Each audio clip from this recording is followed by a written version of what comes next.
Uh-huh. Audio probably sounds pretty good. Nothing like VTuber tracking software after a fresh PC restart. Just works so good. It doesn't stay this way for very long, but... Hello everybody! I go by the name Dragon, the Waifu King, and welcome back to another episode of Eternally Returning to Learn Eternal Return Black Survival. This series is of me learning how to play this game, trying to get better at it. And maybe, perhaps, it could help some of you guys out who are struggling to learn the game. I try to go over everything in a very easy to understand manner. For the record, I'm not an expert at this game, okay? Hold on, just move my webcam, maybe this will help a little bit. For the record, I am not an expert at this game. I'll even give you a little bit of insight. This is where my current MMR is sitting. It looks like I am top 8% in North America, which I don't know if that means a lot. There's 8,000 people that are better than me, and from what I could tell, it almost seems like not very many people are even playing the game. Get out of here, telemarketers. But so anyways, what we're going to do is we're going to go over the basics of the game today. In this episode, we're going to be looking over Dual Sword Jackie. And we're going to do it a little bit differently than we've done it any other time in the past. I'll turn my arms off right now. Today we're going to be following a guide. We're going to be following a guide and walking along and, trying to dissect the build. So two things are going to be different than normal. We're going to be using a guide and we're going to be dissecting the build, looking at all the items and the stats that they bring to the table and trying to figure out why we're picking them up and what they build into. And most importantly, if any of the items in the build can be skipped so that we can pick them up later. I think that can save you a lot of time. You can spend, 30 to 45 seconds running around looking for an item that you just can't find. Perhaps that item could be further along in your build.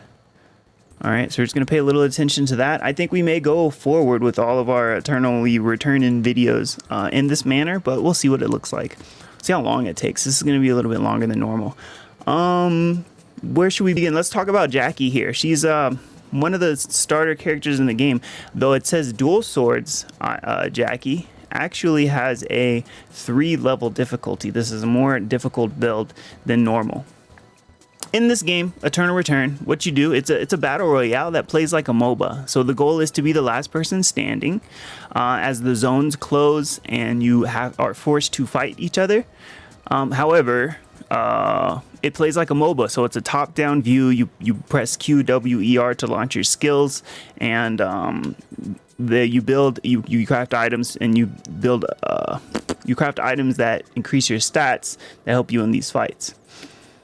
Characters have different weapons that they can choose, which can change their play style drastically. And currently we are on the Jackie series. We are on the Dual Swords version of Jackie. Real quick, let's take a look at who Jackie is. This character here. Oh my god, I can spin this? Damn. This is a good looking character. At first I didn't really see the appeal, but she looks at me. She looks at me no matter how I turn her. She's always looking at me. She's a murderer. Damn, I think I really like Jackie, actually. Oh, I'm getting into it. Okay, anyways, more and more. Let's read about her. Jackie first discovered the thrill of murder after killing both the wife and daughter of a prominent political family, the Winslers. She went on to become a serial killer with a body count of over 30 people.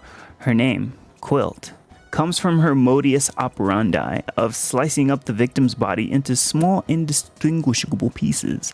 The resulting pieces are too small to identify unless stitched together like a quilt. She gained infamy for her rather inhumane killing methods and meticulous cleanup. The body of Jackie's first victim, Angela Winsler, was never found. Jackie's first, after killing of a prominent political family, the Winslers, and never found Angela Winsler's body. Maybe Angela is still out there somewhere. Yo, what's up, Melly? How am I doing? I'm doing pretty good. Doing another guide today. All right. So, That's Jackie. Here we got some information about her skills. We will read about her skills in practice mode in a moment. We can take a look at some stats. Well, this is the information that the game gives you. So the game itself can be a resource for how to play these characters a little bit. I wish there was more information, but here it says tips per weapon. Dual swords are kind of hidden weapons. You cannot choose them from the start. You have to make twin swords first, using a kitchen knife and a long sword. The specialty of having two swords is being able to perform fast attacks, and although their attack power is low, they are most efficient when paired with the dual sword rampage skill and adrenaline burst W, which maxes the life skill effect. I'm just playing VR chat and chilling with the homies. Nice. I don't have chat on the screen, so anybody watching this video later might not understand. This is also a live stream. I apologize. But anyway, so what this is telling me is that what you should do is use her D skill, and which we'll look at in what it does in a minute. Actually, we'll look at it right now. This is the D skill. It looks like you slash, charge in a direction, and deal damage to all enemies in your path. If you hit an enemy, you can use the skill again. Okay?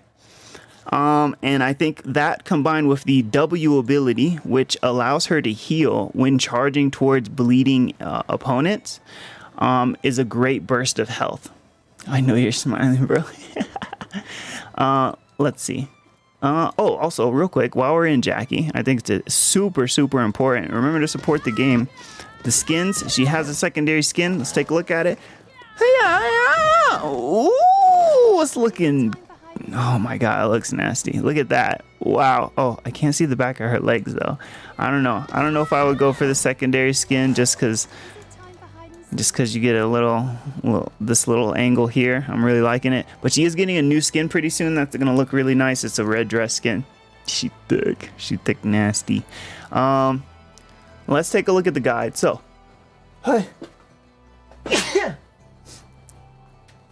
there's not very many resources for this game. I've watched most Jackie gameplay and guide videos, and it's just not quite enough to help me gather the information I need to get good at this game. But I did find a new resource recently, and in this resource, and it's actually Steam itself. In Steam itself, if you go to the game tab and click on the community hub, this is probably true for all games, you'll have a bunch of stuff for the game. And I mean, there's some nice stuff here. I'm just saying there's some quality content here, if you know what I mean. This is the only place. Wow! This is the only place I was able to find I was able to find artwork for Eternal Return. So I'm going to give all of these artists shout outs on Twitter. Wow. Okay. So, she's Rosie with the chocolate. Okay, anyways. There's more here than just these images. Please, this is not what we came here for. Guides. I'm going to click on guides over here. All right. And I'm going to click character guides. And we're going to type in Jackie. And today there's lots of guides here. Read all of them. I mean, why not? The more information, the better. But we're going to be looking at Salty Grease's guide, the complete Jackie guide. It looks like it was last updated August 1st. So looks like it's an updated guide. And we're going to read through it as we play the game and figure out how to play the game. Alright, so let's see what it says first. This is meant to be a guide to all things Jackie. The goal is to give players an in-depth walkthrough of Jackie, her mechanics, her weapons, her build paths, and more. This guide is made and owned by Salty Grease, but will have help from notable Jackie players such as Bemorsha, Bandit Bagel, and Rat Jammer. Alright. Introduction. Welcome to the complete Jackie guide. Within this guide, you'll find info about Jackie and how to play her. First, let's introduce Jackie herself. Jacqueline Jackie Quilt was first originally a character everybody had back in Eternal Return Black Survival. Was originally the first. Was the first character. So this is the first character that was added into the game.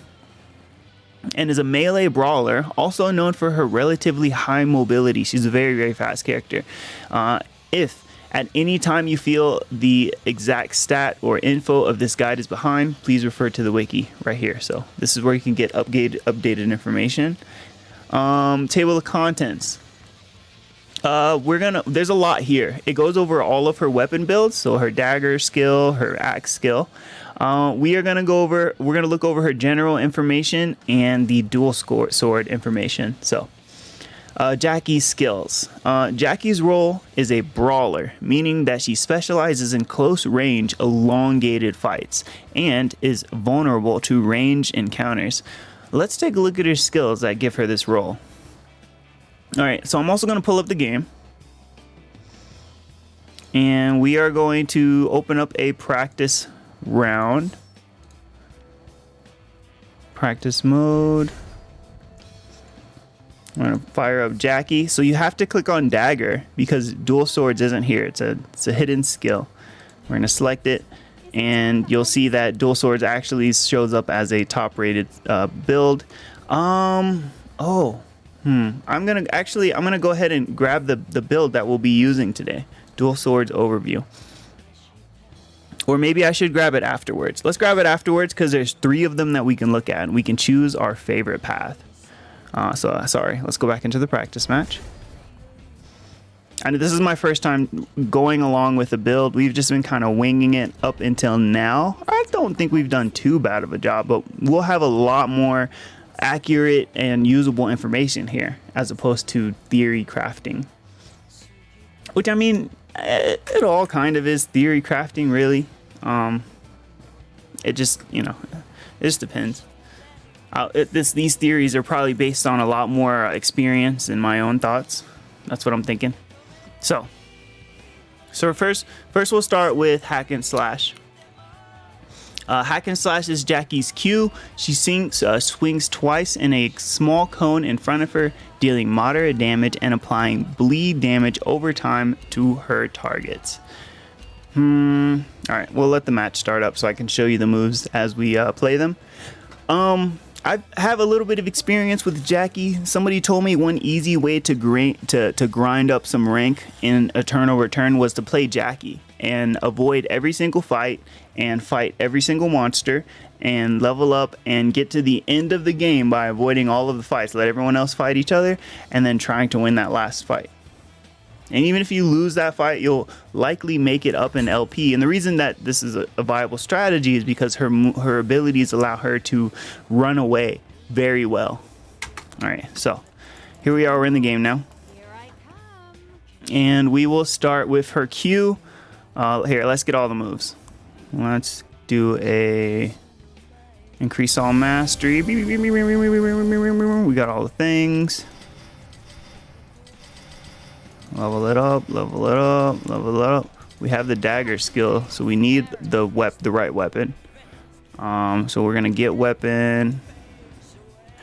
Let's just go ahead and get the whole build while we're here.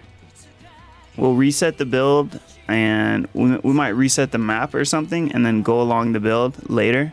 But while we go through the, I don't know, we're still figuring out the methodology of this experience. But for this first, we're doing the weapons. Imagine getting stuck on the toilet and it smells like doo-doo for more than 10 minutes. That totally isn't me 1 hour ago. Imagine? I don't have to imagine. It's happening right now. All right, hack and slash Q. Jackie slices twice. So this is her Q ability. She slices twice, right? And it causes the opponent to bleed over time. All right, so let's find an opponent. Opponents, where are you? Are there any opponents anywhere nearby? I need to learn where all the animals are. I know there's dogs. Oh no, there's nothing spawned yet. It's still too early in the game. All right, here's a bat. All right, so I slice it twice, and you'll notice there's blood squirting out of its body. It's losing health, and then that's gonna happen for 6 more seconds after I hit him with the Q. Okay. The next ability is Adrenaline Burst. W. Jackie gains a burst of speed and a flat lifesteal on each attack for a short time. So when I press W, she's gonna move faster. Ah, Ultra Instinct! And she's gonna get lifesteal on every attack. Did you see that? My health just came back from those attacks. All right, cool, excellent. She also gains slightly more speed and increased skill damage when chasing bleeding opponents. Okay. Gains more speed and increased skill damage. When she gets increased skill damage, I wonder if that also increases her lifesteal. More speed when somebody's bleeding. All right, this bat is bleeding because I hit it with the Q ability.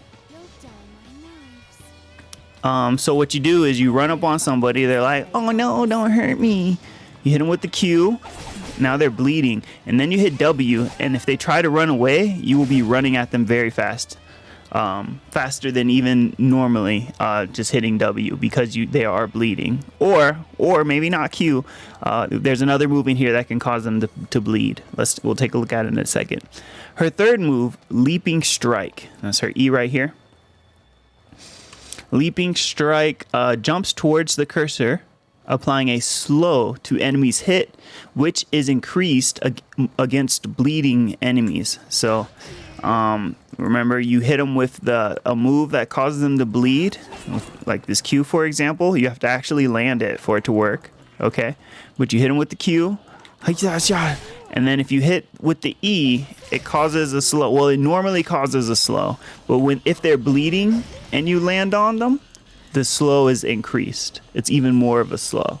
So if they're bleeding and they are trying to run away, I would save my jumping move. I would save this dash.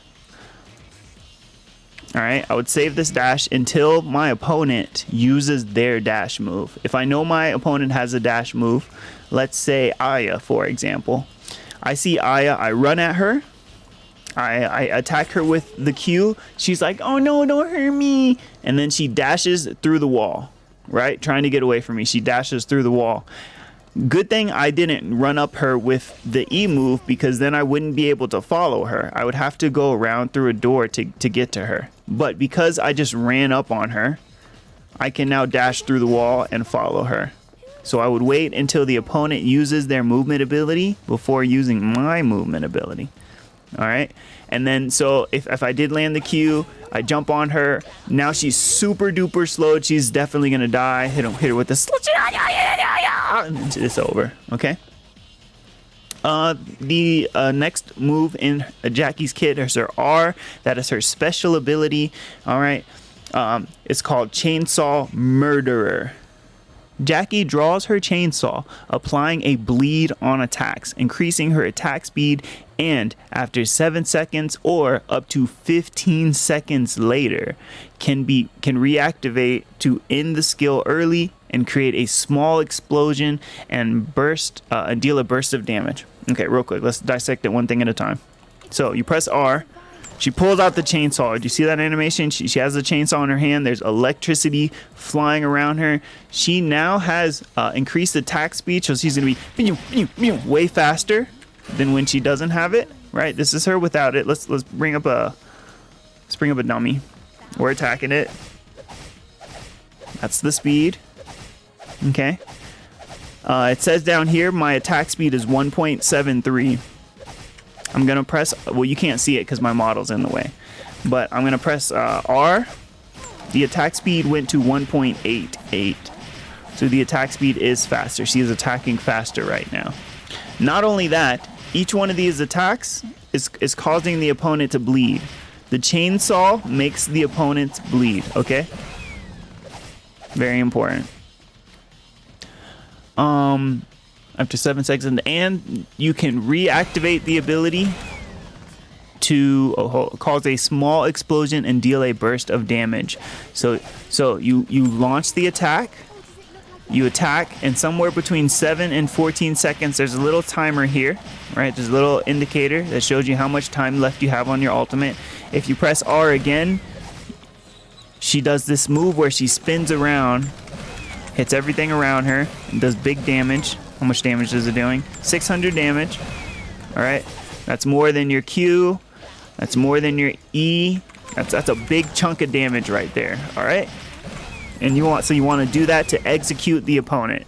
So you're in a fight with them. You're both hitting each other a whole bunch. You got your ult out. They're hitting you. They might do any move at any moment that could kill you. But you hit your R again, 600 damage. They go down or more. It could be more damage. I mean, we don't. That's not like, this is not a true route. It could be any amount of damage. But anyways, Jackie's passive. Bloodfest. Jackie gains an increased percent on her attack power for a decent duration. Decent. Why does it say decent duration? Why doesn't it not give me a time? Her attack power is enhanced for 35 seconds. It says in the game how long it is. Oh, okay. So this is the guide. This is how he wrote it. For a decent duration after killing something. Killing bears or other survivals gives a stronger buff than other animals. So I will go ahead and pull my model down so you can see the stats here in the corner of the screen. We get a attack power increase. So right now the attack power is 190. We will get a 12% for killing animals. And if we kill a bear or another player, we'll get a 32% increase. And I believe it stacks up to a 44% increase. Yeah, so let's check it out. So right now we have 90. We're going to kill this dog. I have 213 extra attack power. And you can see this indicator here, Bloodfest, is letting me know that I have a increased attack power currently. Now we want to kill a bear. Oh, I'll just spawn a bear. So right now we're at our 213. We're attacking the bear. The bear is taking damage. I now have a 251 attack power. This is Jackie's passive. You'll notice that it looks like it resets the original passive. Or maybe you get both of them just for killing the bear? Is that what's going on? Do you get both passives just for killing the bear? Let's take a look. Once this passive runs out, we'll spawn a new bear, and we'll see what if it goes all the way back up to 251, or if you only get one. And then if you get the second one, it looks like it resets the timer on the original, which is pretty good. So we'll kill this bear.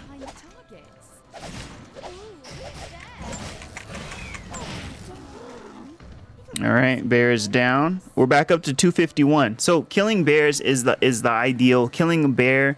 It's Lunatic Bloodfest. So you got Bloodfest and Lunatic Bloodfest, which is what you get for killing bears or other players. So immediately after killing a bear or killing somebody, you are at your strongest. You might consider turning around and fighting the next closest person, if you can.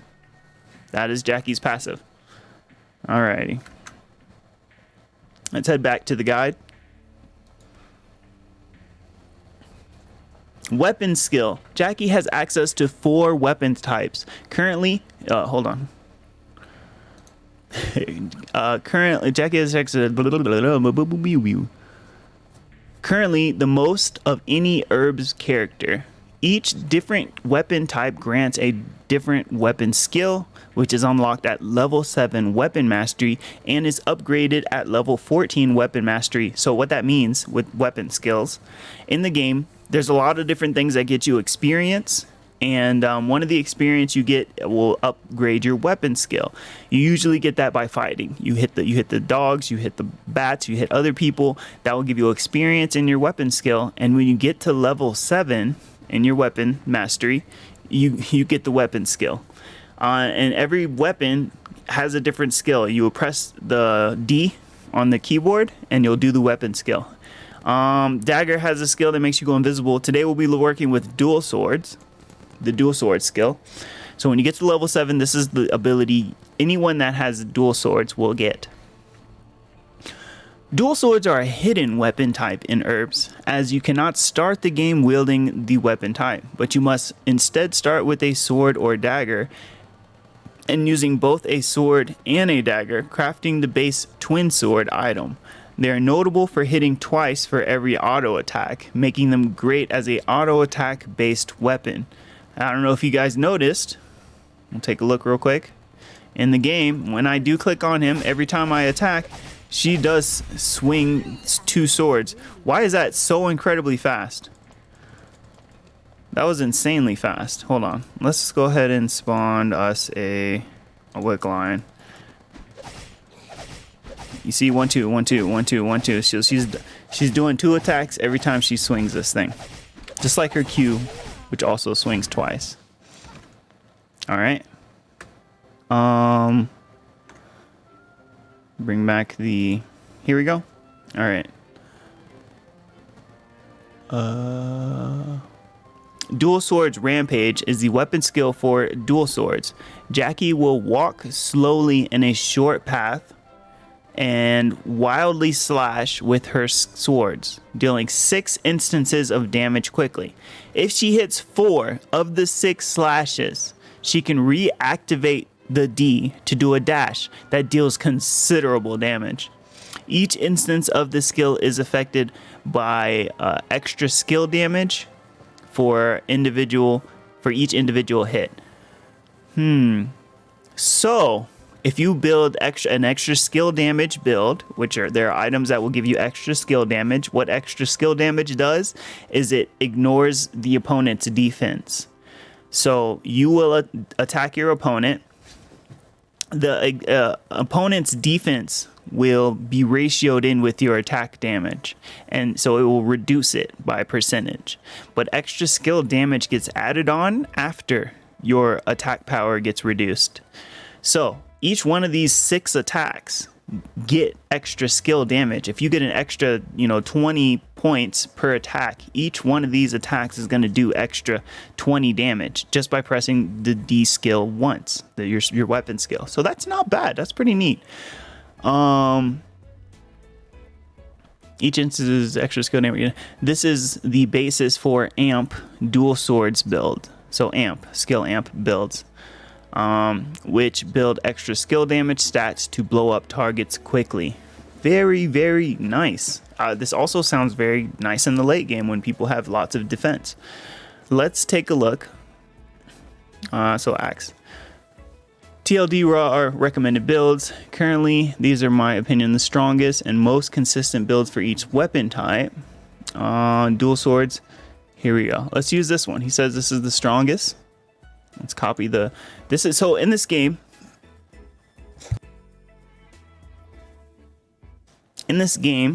you have to collect items from the map and craft them together to build your weapons to try to win. There are different ways and different weapons that you can build though, and people can create paths that players can use to play the game and use them. So here's the path that this guide has created, the auto attack dual swords. It says strong early and mid game, weakens out in the late game though. Interesting.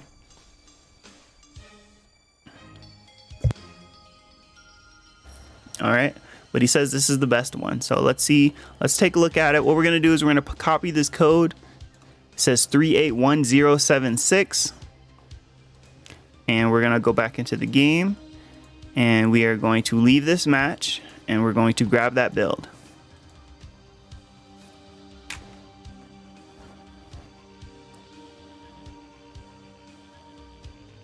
Bruce Faulconer's Dragon Ball Z is the best Dragon Ball Z. Alright, let's see. We'll go to catalog. We will go to Jackie. No, sorry. Saved plans, Jackie. We're doing the daggers. We're going to search for saved plans. We're going to... we have to type it in somewhere. Oh, import saved plans. And then you put the number here. Confirm. Auto Attack Dual Swords by Salt Grease TTV.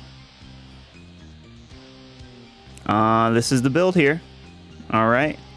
Let's see if he has any information for us in the build. Edit save plan, route, skill descriptions. There's no skill order here, unfortunately, but he will probably describe it in the guide.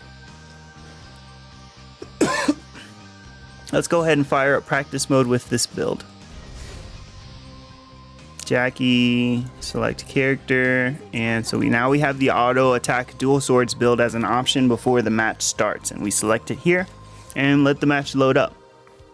And while it's loading up, let's start reading about what we're about to play with. It looks like there's a couple options. Auto attack dagger, dual swords overview. Dual swords gives Jackie a very strong basis for DPS, either through the double strike auto attacks or through the rampage skill that gives you that you gain at a weapon mastery level 7. Rampage gives you slash 6 times in a small AoE direction that you are facing. If you hit with at least 4 of the 6 slashes, you may reactivate the skill within a time frame to dash a considerable distance and strike anything in your path. I didn't go back and show you guys that, but we will take a look at it. So this is the build that we have currently. Auto attack dual swords. Amp dual swords. What is the build that we have? Auto attack dual swords build. All right, let's go ahead and read through it, and then we'll walk through it.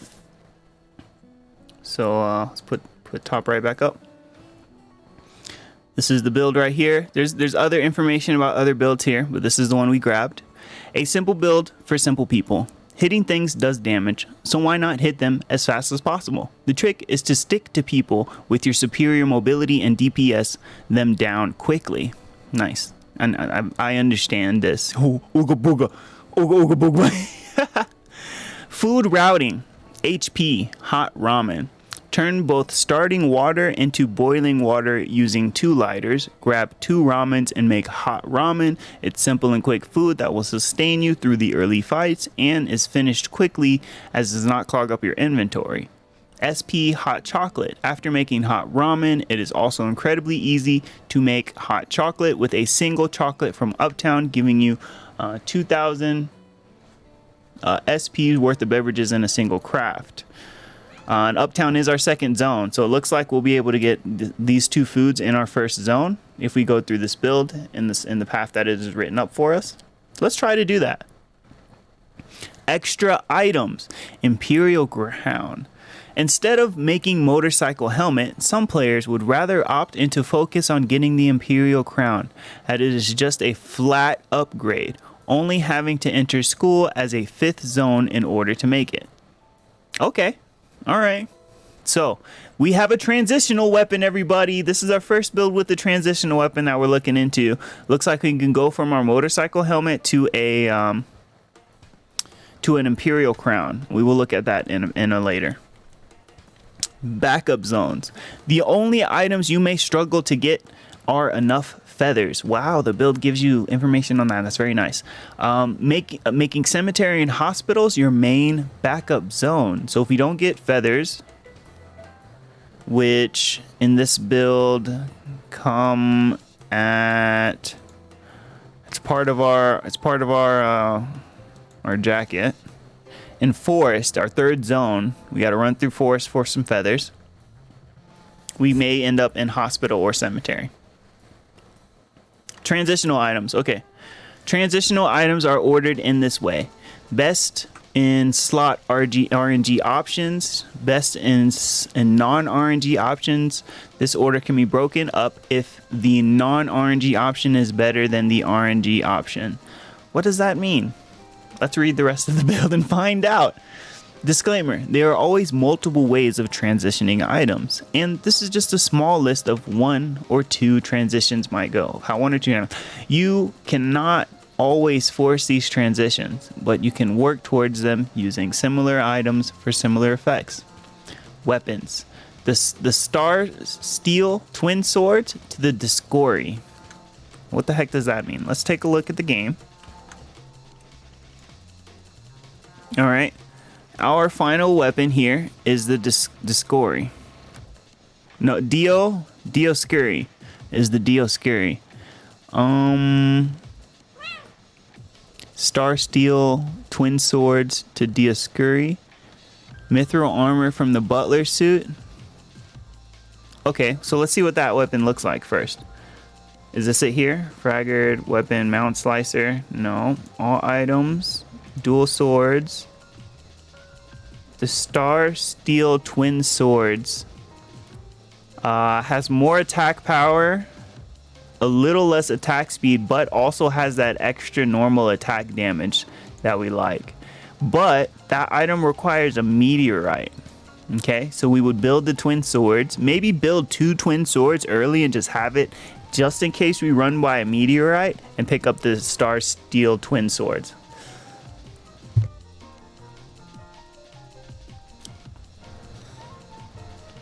Mithril armor and over the butler suit. We actually have transitional items. This is great. So just depending on which, special items we pick up, we have options. So we have mithril armor over the butler suit. Where's the mithril armor? What does it look like? I don't even know what it looks like. Here's the mithril armor.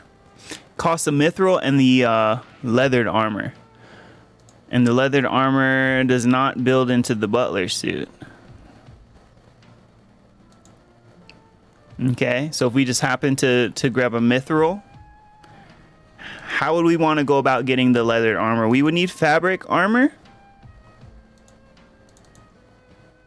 which can be found in temple, archery range, and cemetery.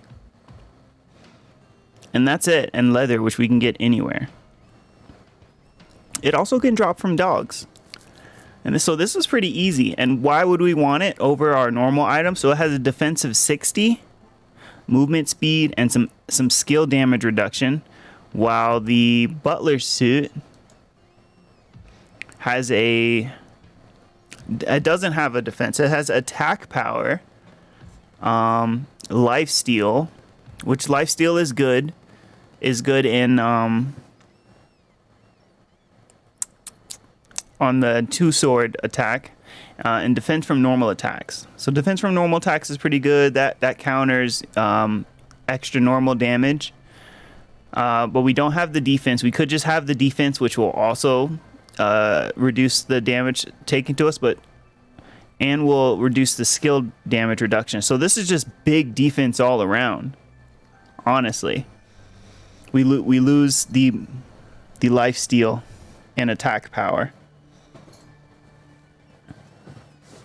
I think it may be worth it. It may be worth it, and just draw the fight out longer. What else do we have in this? It says you can get the Chinese opera math, the mithril helm, or the Elysian halo over the imperial crown. So we'll take a look at that. It does not mention getting the laurel wreath.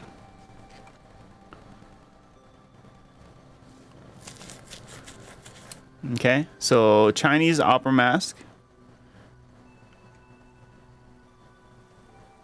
The mithril helm. You know what? I think for this video in particular, we won't focus on transitional items until we do a transitional item video, where we'll talk about which ones are just like flat upgrades from which ones and in what situations you need each one.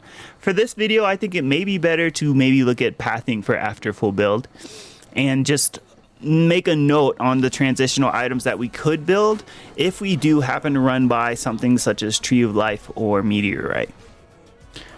But we can also get the mithril boots or red shoes over the feather boots, and the moonlight pendant over the laced quiver. Oh, sorry. And back to the guide. There's just not too much left. Grief timings. In forest, you may run into other players. Forest will be our 3rd zone, who are not complete build. If you are on a good pace, you are likely to have more complete items than them. You should be able to bully them out of the zone or kill them outright.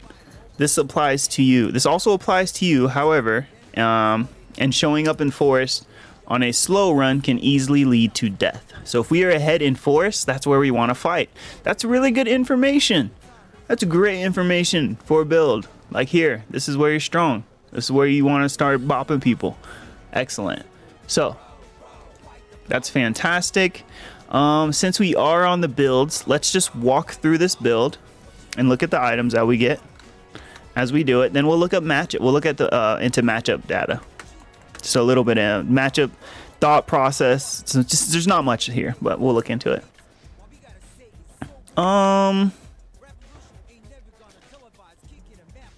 This guy does not give me a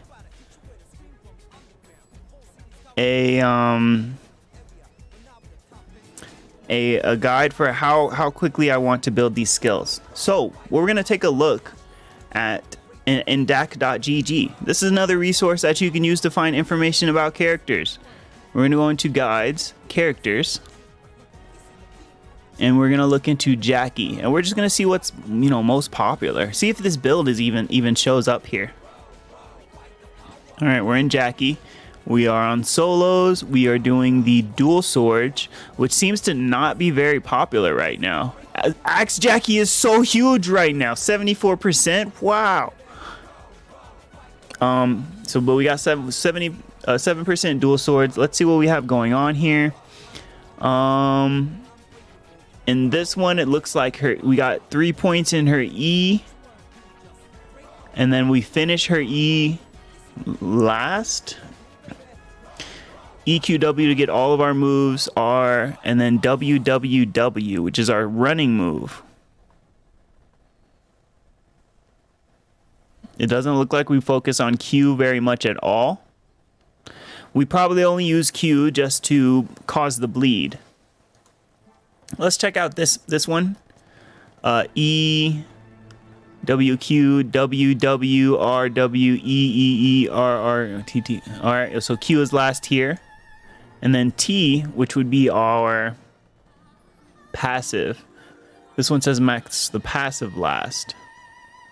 Which I don't think I will be focusing too hard on the passive. At least not now. At least not until like Jackie's my main. But anyways, E W Q E E R W W W.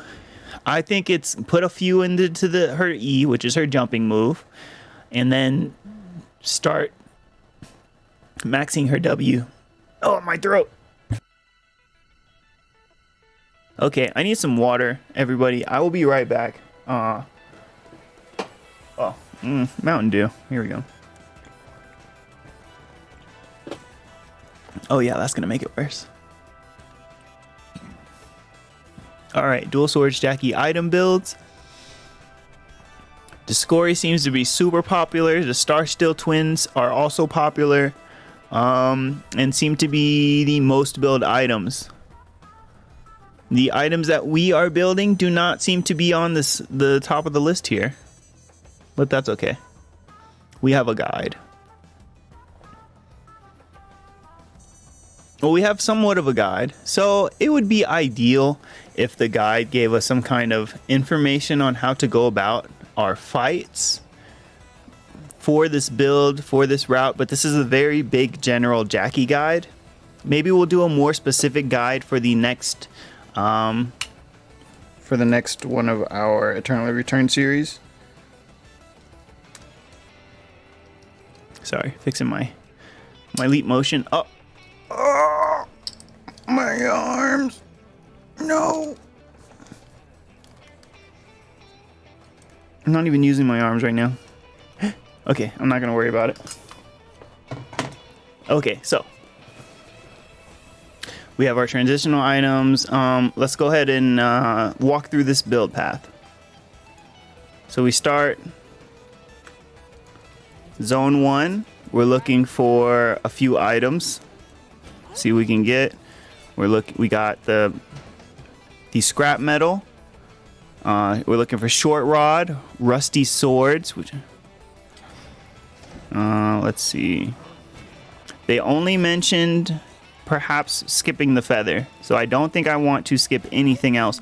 But just in this one little path here, I got all the items that I needed. Maybe we'll grab the rocks. This takes too long. And if we were to start building, let's go ahead and build the items that we have. Let's take a look at what we have after we built what we could in the first zone. So in the end of the first zone, we'll have the twin swords. Oh, so right in the first zone, we'll switch from the dagger to the dual swords item. Will give us 12 attack power, and 10 extra attack speed. So not bad. I suppose. I'm not sure. Still started the game. Let's see how fast it takes to kill a chicken. Couple slices there, couple slices there.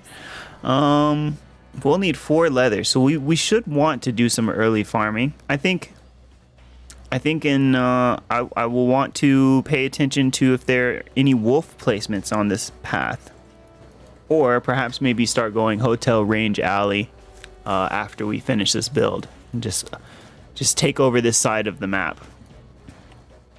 We got the 12 attack power. We have our bandage, which gives us a little bit of HP regen.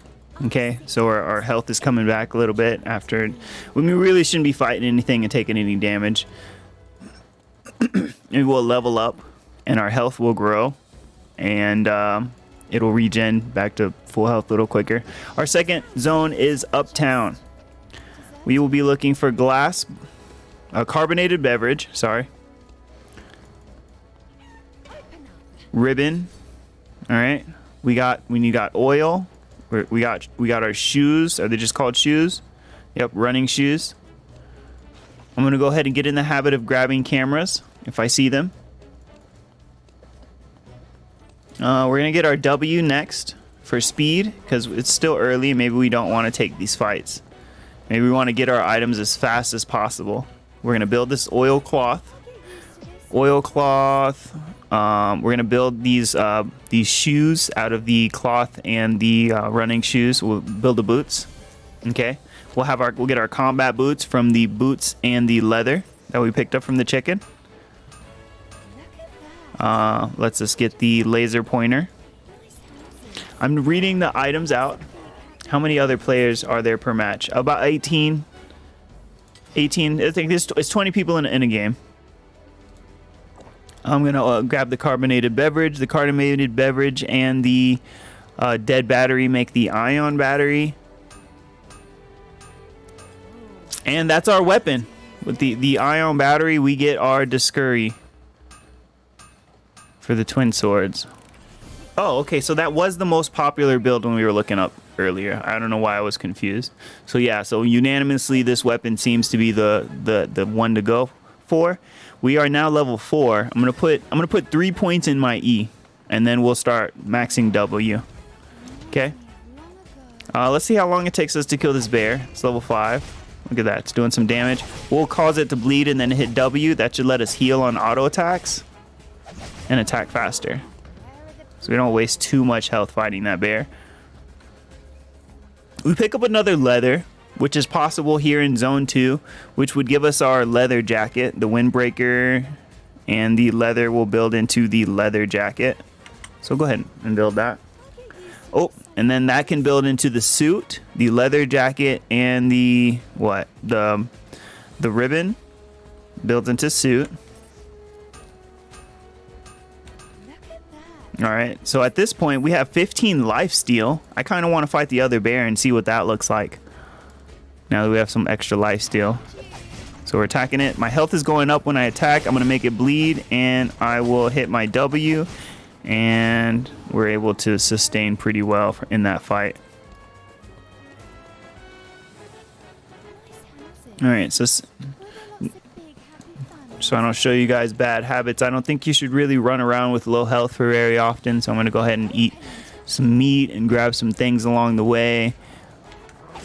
We'll kill this dog, and look at, I'm getting my health back rapidly. We now have all of our leathers in Zone 2. Zone 3 will be forest. It looks like ideally I will want to enter forest here, so maybe try to run around the bottom side of Uptown and then run into forest so that we can come out of forest into our last zone. Just to optimize a little bit.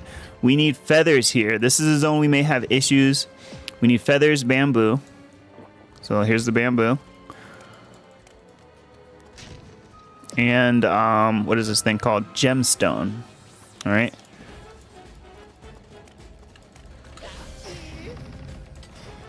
So let's go around, check everything. Maybe there's a quick way to find everything. Maybe gemstones are traditionally in a certain box. we'll keep an eye on stuff. We'll need 3 feathers.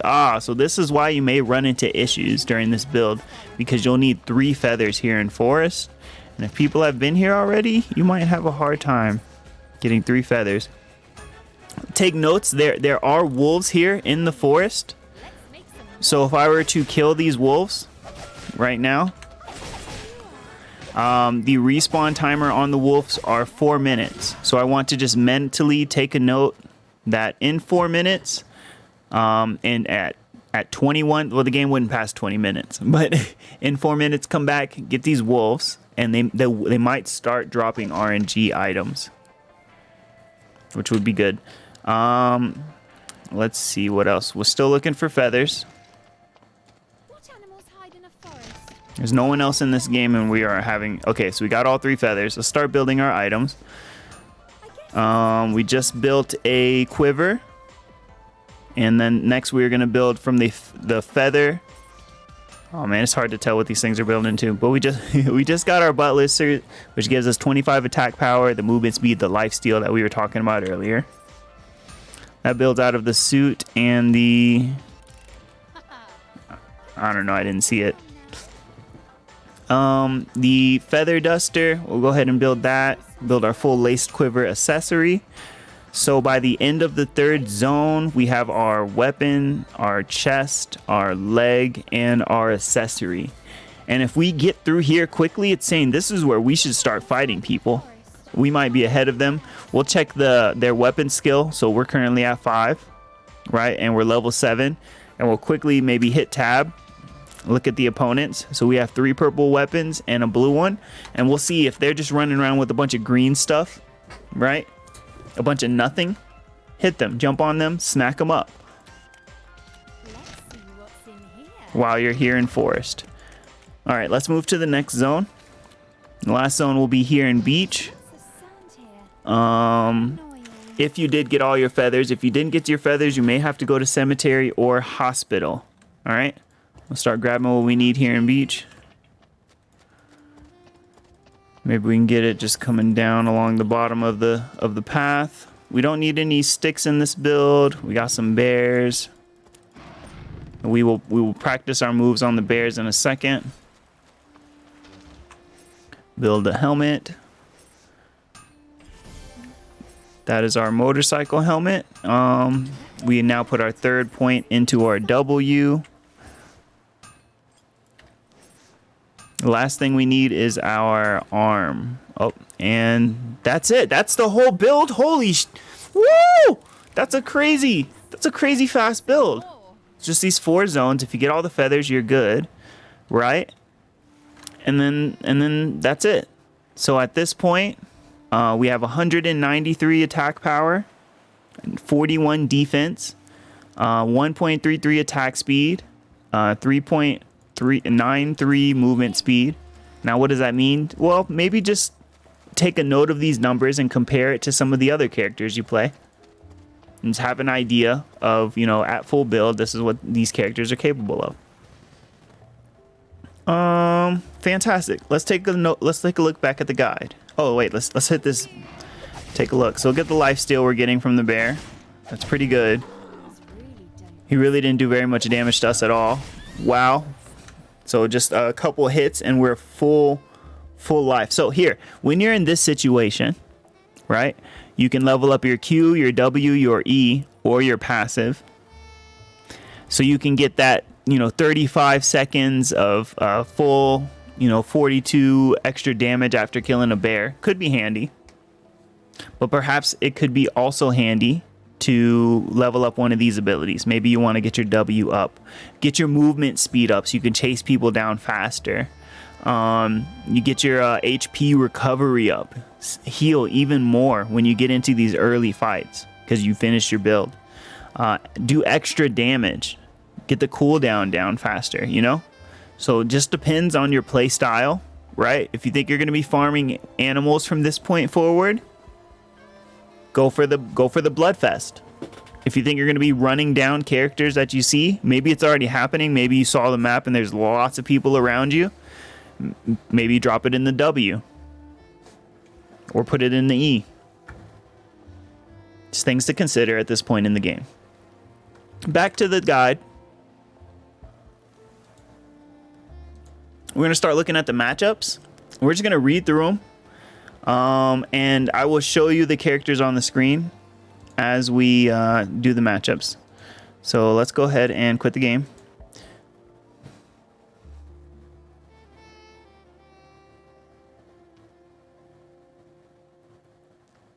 Go to the, it looks like it's in alphabetical order. So first up, if you are fighting Adela.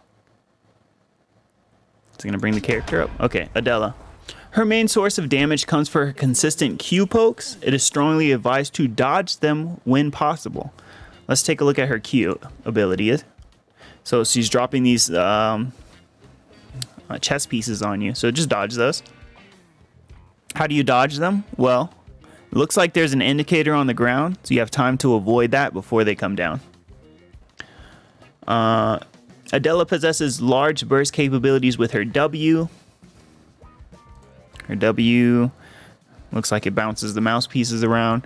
And wall jumping teleport with her E.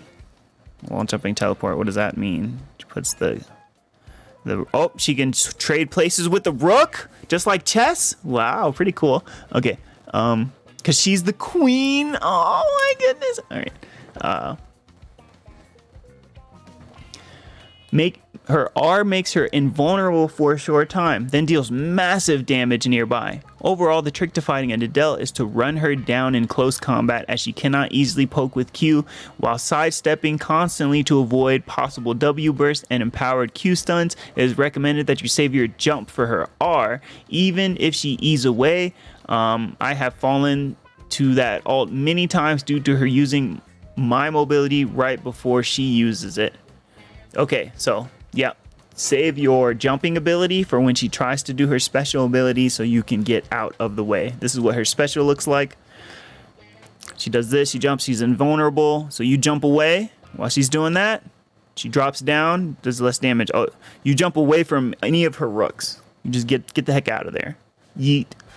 All right, Adriana, the next character, and we're gonna look at the matchups. There's a lot of characters to look at. It's gonna take a minute.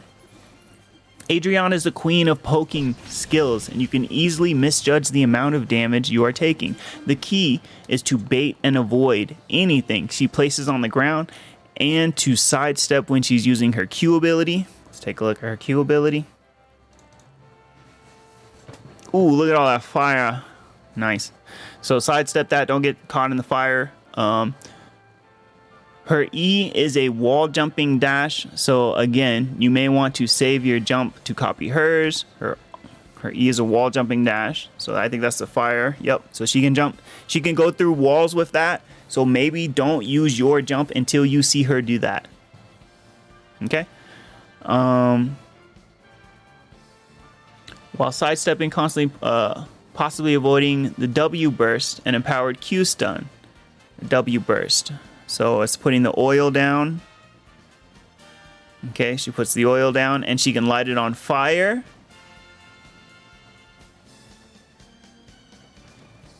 I don't know what the Q stun is. Oh, empowered Q stun. And empowered Q. It is recommended you save your jump for her R. Even if she E's away, oh no, sorry, wrong person. Her R is the main issue. Multiple charges of long-range poke, knockback, and solid damage. You'd best be quick on your feet and dodge them if possible. Adriana's R, she throws these bombs that move you a little bit. They do damage, you're on fire. That's an issue. You just want to dodge all that. That's the big issue with Adriana. So when fighting her, you want to sidestep her moves. You want to dodge. You want to wait to use your E until she uses her dash. And it doesn't really tell you how to approach the fight, but that's what you want to look out for.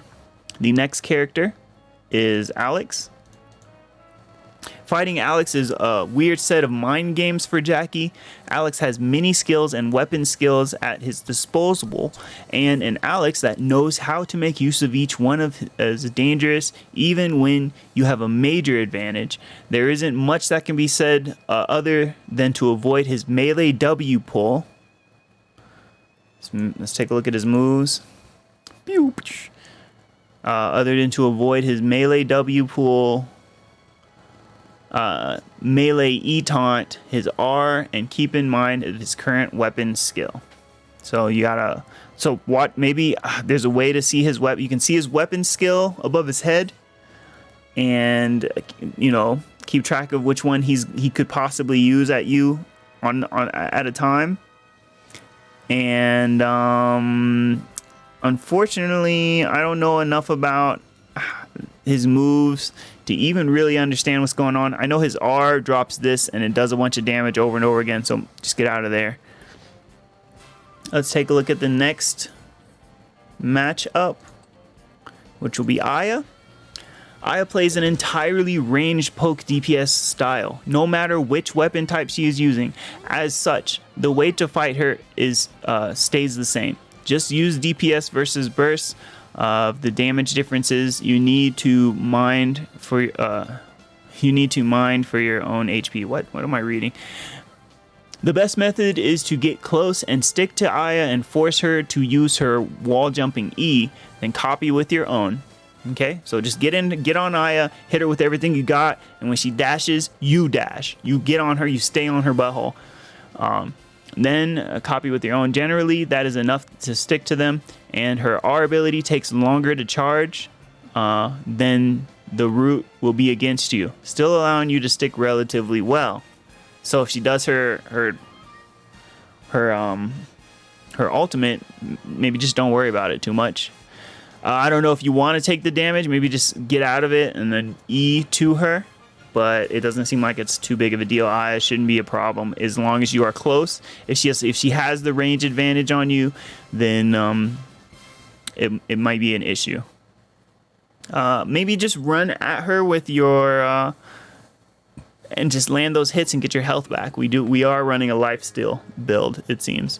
The next character is Barbara. Barbara is annoying to fight for sure. She excels in burst and poking between her Q turrets. So look at her skills. So her Q puts down this turret between her Q turrets and her W double shot combo, which is laser. Her normal E field can deal a surprising amount of damage, which is this little field that goes around her if you get caught in it for long enough, and her R leads to a variety of combos and bursts. The typical thing to do is to force her to drop a turret and place yourself so that the guide ends. There's no more text.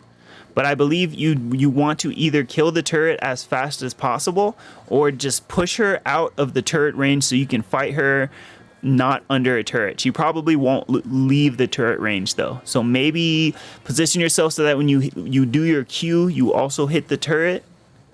Maybe even D-skill through the turret and through her. I'm not sure. But I think you want to get the turret gone or not fight her, or like fight her when her turret cooldown is off. So she puts the Q down, she puts her turret down, and you just kind of stay out of her distance, and then when it disappears, then you go in and you fight her. She has no mobility moves, so I believe you can jump in to fight her, and she won't be able to like jump out. Bernice is the next character on the list. Bernice is not a very fun not very fun and very unskilled matchup, in my opinion. It is a stat check, and you have to avoid his W traps, Q slows, and his E counter dagger skill. And his E counters dagger skill and ratting to a degree. And his R is just an instant trap skill shot. So let's take a look at his moves real quick. So his Q, you have to dodge his Q slow, so that will slow you if it hits you. The trap, obviously, if you stand on it, it's gonna stop you from moving. You're rooted for a bit. And his E counters dagger skill. What does his E do? The bird? Well, we're not running dagger skill, but it looks like it makes you visible. If you go invisible, he'll pop his E, he'll see you anyways. And his R is a instant trap. So he does that, bam, and that explodes. Does damage to you, does damage to people. Oh, it comes back? What is going on? Does it chain forever? That's interesting. That's gonna be interesting. I can't wait to try Bernice. That looks like fun. The next character is Kathy. Very much a stat check matchup, which means when you see her, you got to hit that tab. You got to look and see who has the better items and decide if you want to fight that right then or not. What's up, Mocha Bear? Thanks for dropping by. As neither player has much burst or skill that can be avoided, the main thing is that you make sure you have your E for when she uses her R, as she can attempt to jump over walls with it.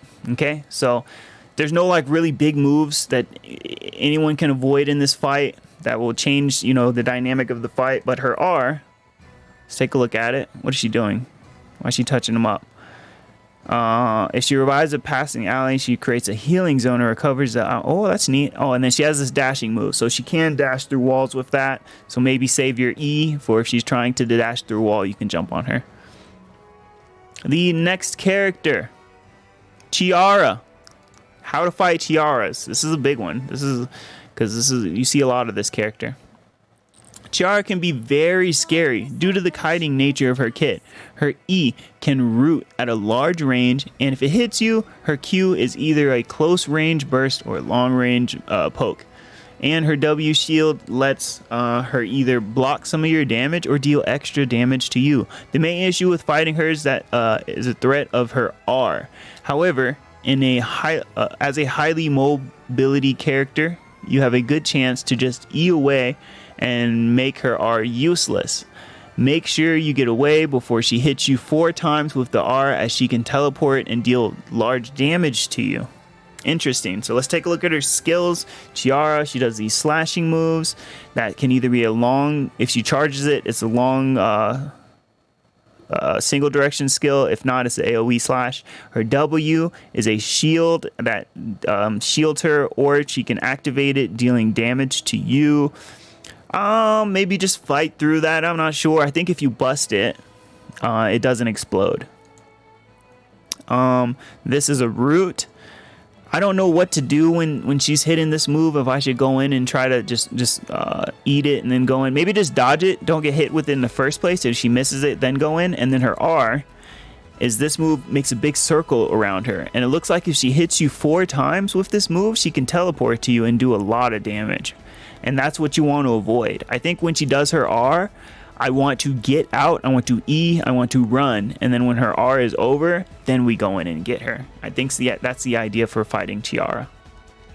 The next character will be 11. 11's skills are mostly unremarkable at the moment. W taunt isn't very strong. We'll take a look at her skills. W taunt isn't very strong. And Q is near useless. Yeah. And her E takes a second to charge. This is her E. It's a big burger slam. Her E takes a bit to charge. That's the bouncy move, making it obvious when she's going to try to jump away. Her E does have a large distance, so it can get so she can somewhat easily escape. However, the main issue is her R.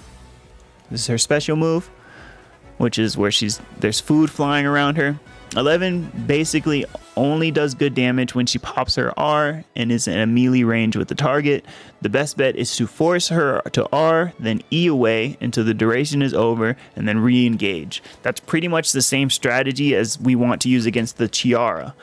Let her use her R, get out of there. Once it's gone, get in there, smack her up. Give her the good old burger slap. I got some pickles under my tongue. I don't know what I'm talking about. Anyways, the next character will be Emma. Emma is a hard skill matchup for most players, and results may vary widely depending on who you are facing. Personally, I don't have many issues with fighting Emma. The Q and W are mostly predictable and baitable skill shots, and Polymorph E can only buy her so much time. Her 2 R charges let her jump away, but she can only do this for so long, and I find that I can force both jumps and force her HP down quicker than she can mine. So don't stand in her range and just let her poke you, right? So if you see Emma, you're walking around, you see Emma, she's looking at a box, and you go look at a box next to her, she hits you with her moves. Don't just let her do that. you might be able to win that fight. But if you just let her hit you like 4 times while you try to grab that scrap metal, it's going to be a bad time. You're not going to be able to win that fight anymore. Next character. Like the characters. Fiora. Fiora is an interesting fight due to the nature of her being a burst melee and Jackie being a DPS melee. There isn't much you can realistically do other than try your hardest to stack on top of her and stat check. You have a 2-handed skill. You can often predict her burst combo and block it. We're not using 2-handed skills. Otherwise, your best bet is to not let her kite in between combos and try to force her to stand and fight. Okay, so you want her to stand there and fight you. You don't want her to like running away and turning around and hitting you. That'd be bad because she has a little bit more range, I think.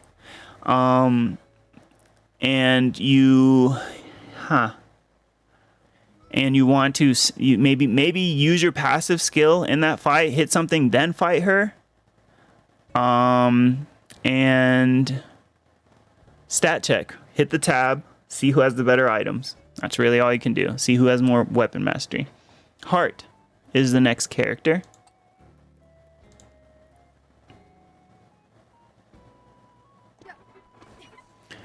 Heart is an interesting fight at the moment due to her almost exclusively being played as a ranged auto attack character similar to AR characters.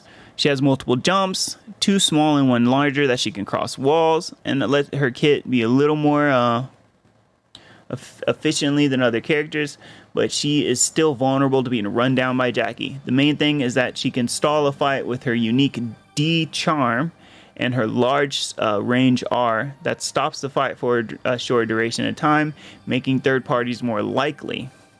Oh, okay, so she'll stall a fight out and people are more likely to run up, and they might beat you up. They might decide to beat you up. You're the easier target at the moment or whatever. So, I mean, consider that. But it doesn't look like has anything that she really should worry about. She might jump through a wall on her 3rd E burst.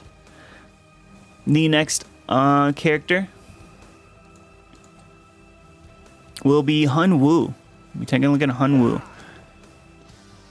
Hunwoo is always either a burst combo mage or a auto attack brawler, and both are fought very differently. For the auto attack version, it's mostly just a stat check between both players. All you need to do is watch for his E stuns, really. Fighting the mage variant is a little more scary, as you can often get one shot with a single mistake. Dodging is E's top priority. So let's take a look at his E skill. So we don't want to get hit by this. So it's just a charge. Charge it. Oh, he charges you into a wall. So you just absolutely have to dodge this skill. And avoiding his Q is preferable. His R is only ever used in a ER true combo, so there isn't much of a point in thinking about it. And Jackie's general lack of CC means Hunwoo's W is effectively useless against you. Except for maybe stopping your empowered E slows. Okay. His W makes him what does it do? Immune to movement impairing. So you try to root him, that's fine. He'll just run through it. And Jackie only has her E that can slow, so it's pretty much useless. Dodge the E charges, it looks like. And don't worry about the R, because I mean you can dodge it pretty easy when you see it coming. Unless he lands the E. Back to characters. 2 more rows of characters. Should we do it? Yeah, let's just do it. Let's commit.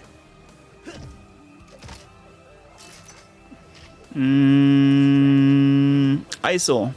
Isol is mostly a rat. He has either played pistol, spell amp, trap, spamming rap, or AR build spewing AA rat, and both can be scary. Generally, Isol is just a skill matchup into sticking onto him before he can get to a place.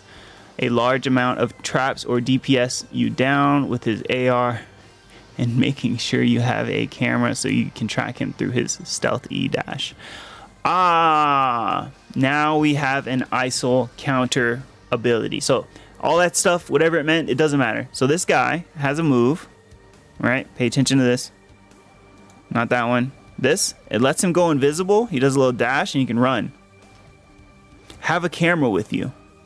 If there's an ISO in your game, if there's an ISO on the map, you know you're gonna run into him. Have a camera with you, because when you fight him, he's gonna use this move. And if you drop a camera, you're just gonna ruin his day. I promise you. You'll know which way he's going. You'll be able to follow him quickly. You won't have to guess. Put a camera down. That's how you counter this guy. The next character, Lennox. Well, Jackie. Jackie is an interesting matchup due to the sheer variety of weapons and playstyles she can employ, but the general skills stay the same. Avoid their Q and hit yours if possible, and make sure you use your W only when they are bleeding for the extra bonuses. Try to fight when you have your passive up and they don't, or when you have your R and they don't. So you just killed a bear, you want to fight the other Jackie that just showed up. Or preferably both. The best time to use R is when they have fully committed to a fight and before them, so that you have the most options for when to end your R burst damage. So the moment you notice that Jackie's like, all right, we're doing this, right? You hit your R skill, right? Now you're fighting, and she's probably gonna hit her R skill as well. And y'all are both hitting each other with chainsaws, and you want to blow yours up. You want to reactivate the skill by pressing R again before she reactivates her skill, and hopefully you win. That's the thought. That's the thought in that fight. Now we have some brain powers, because I would get in that fight and I'd be like, I don't know what's happening. I ain't gonna wish me luck. I'm gonna eat my food and just whatever, you know. Next on the list is Lennox. Lennox can be extremely scary due to her tanky and kiting nature. Keeping close will prevent the majority of her Q damage. See what that looks like. Spinning. Oh, okay. So if keeping close helps with that, it looks like it only hurts at that range that you see that little circle. So that's pretty good. Oh, I can add Street of Rage music to my playlist. It's gonna sound so good. This Assassination Classroom song just made me think about it. Anyways. But her E can space you back into it. What's her E is a move that will knock you back. So she can E you away and then hit you with the Q. Alright. The main issue with her W, which not only silences you, but grants her bonus movement speed. Let's take a look at the W. So it silenced me. That little pokey move, like a whip. Tobit! And it makes her move faster if she lands it. Let's see. Her only true combo is D skill R, and the R only does damage when you are moving. You cannot keep up with her. If you cannot keep up with her, you need to disengage. Otherwise, the trick is to try and DPS them down quicker than they can poke you down. Then we got the R skill. That's a big slashy move. Oh, and it makes you bleed when you move. Okay, so maybe you just stand still when that lands. I didn't know that. Huh. That's gonna be good information. The next character is Leon. I don't know how Leon works at all, so this is gonna be good. Leon has a large burst capabilities, but the majority of his burst relies on you standing on one of his pools or being next to a wall for his R. So don't stand on his pool, right? If you look at his skills, he makes these pools. You can use this to fight him like a melee version of Adriana, where you position outside of his pools and try to deny him buffs he gains and prevent his E knockups. So fighting against him is mostly just, positioning. Lee Dai-Lin is the next character. Lee Dai-Lin is another highly mobile brawler, but her damage comes from her burst. But her damage comes in bursts compared to Jackie. Her Q is her main source of damage and has 3 separate skills that hit Each causes her next auto attack to hit twice and is empowered with her W, aka always. Empowered with A, always. So her Q ability, I believe it's this 3-hit kicky move. Okay, so be aware of that. Her E can silence you, but Jackie doesn't often care about being silenced unless you need to use her E or into R during that time. Her R is either a large burst of damage or an escape tool. Let's take a look at the R. It's a little dashy kicky kick. Generally, you want to force her to use all 3 charges of her Q while avoiding them and the intermittent auto attacks, as this is her main source of damage. Otherwise, be prepared for her R as a finishing damage. So if she hits you with all that, she's probably going to hit R and maybe dodge it, maybe try to dodge it. Then keep in mind that her last Q she uses is able to jump walls. Oh, so Q can also jump walls. The last one. Very good information.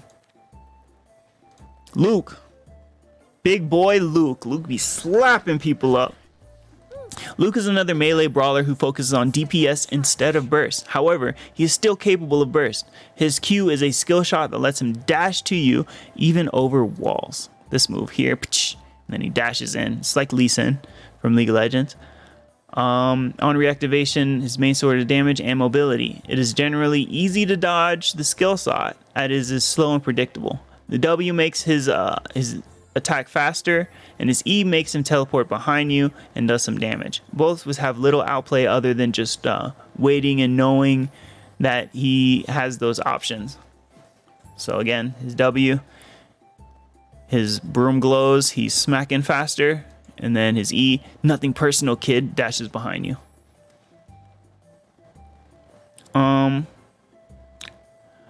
His R is his main source of burst he possesses. However, the small delay makes it generally easy to predict and dodge. This is R. He pulls back, he charges, and then he shoots that laser. Overall, the fight is a stat check for both characters, and you have skills that can be used to dodge or shift the fight. Okay, so just knowing what he can do and dodging it with my abilities. Next up is Magnus. Maggie Waggy. Magnus is currently the largest rat in herbs. His current meta revolves around him being impossible to catch and having high burst damage. The overall focus is on third parties and getting kills and high placements. The way to fight Magnus is not to fight or chase him. In most cases, you won't be able to secure a kill and just put yourself in a vulnerable position for third parties or ambushes. If you must fight him, beware his main combo of E, auto attack, R, auto attack. So let's look at this. E, smashes you against the wall, auto attack, R, which is where he rides his bike, explodes, and then he hits you again. Okay.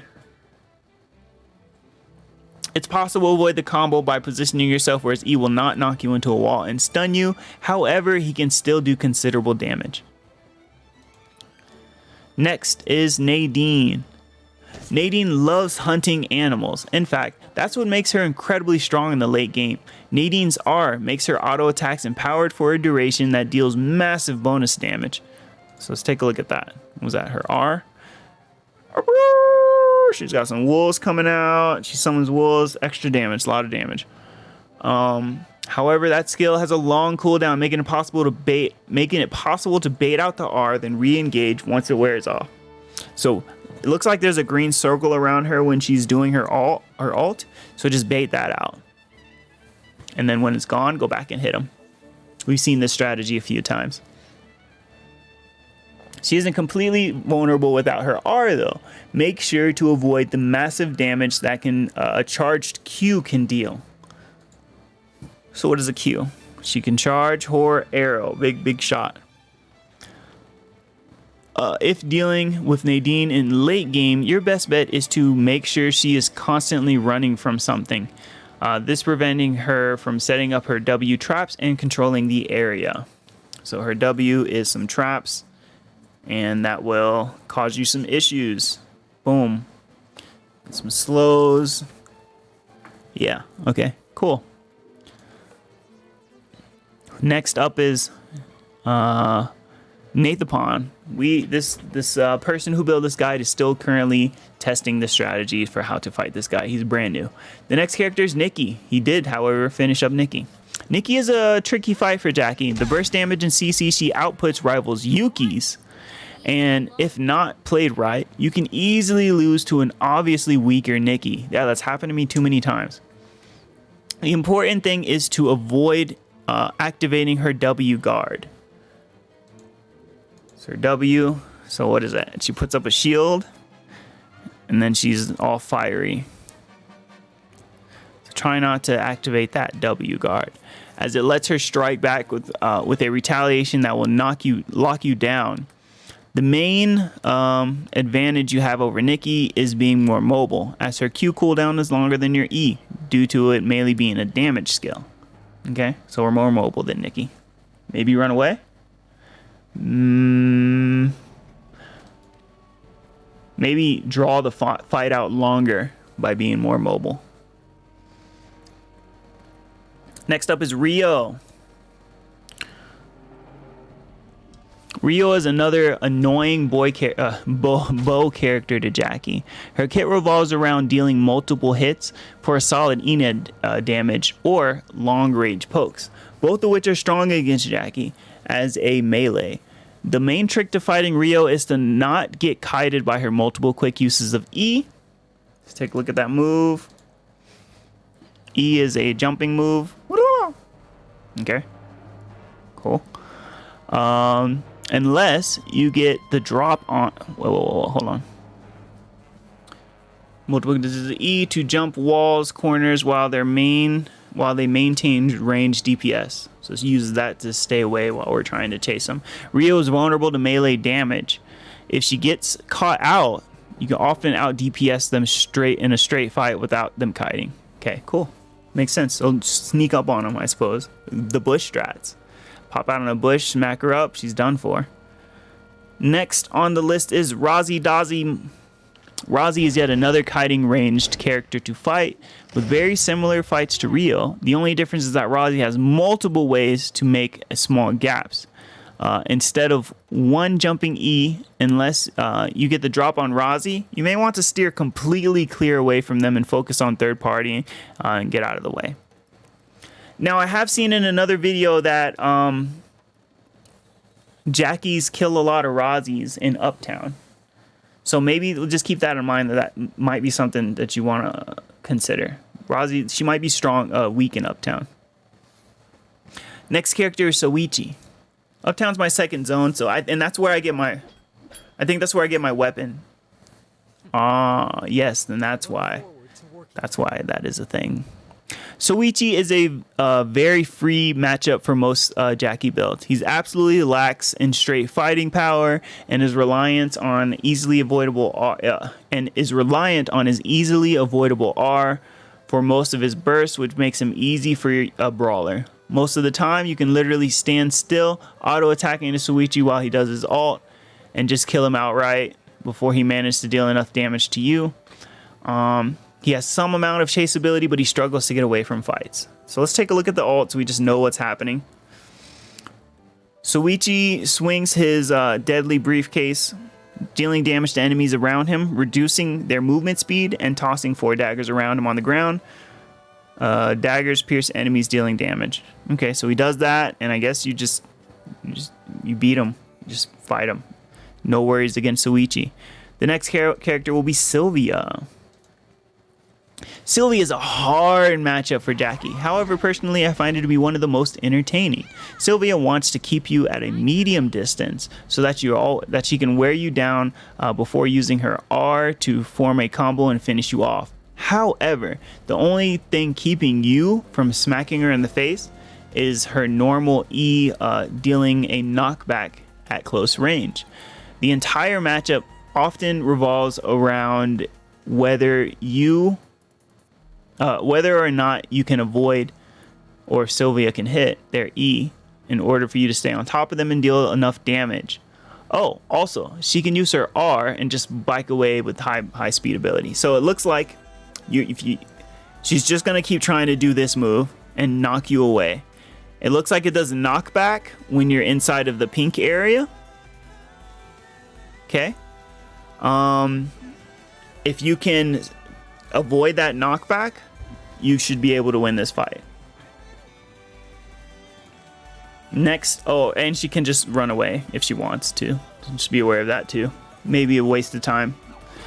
Sylvia is a hard matchup for Jackie. However, personally, I find it to be one of the... Oh, sorry. This is Sisela. This build guide guy is still trying to figure out how to fight against Sisela.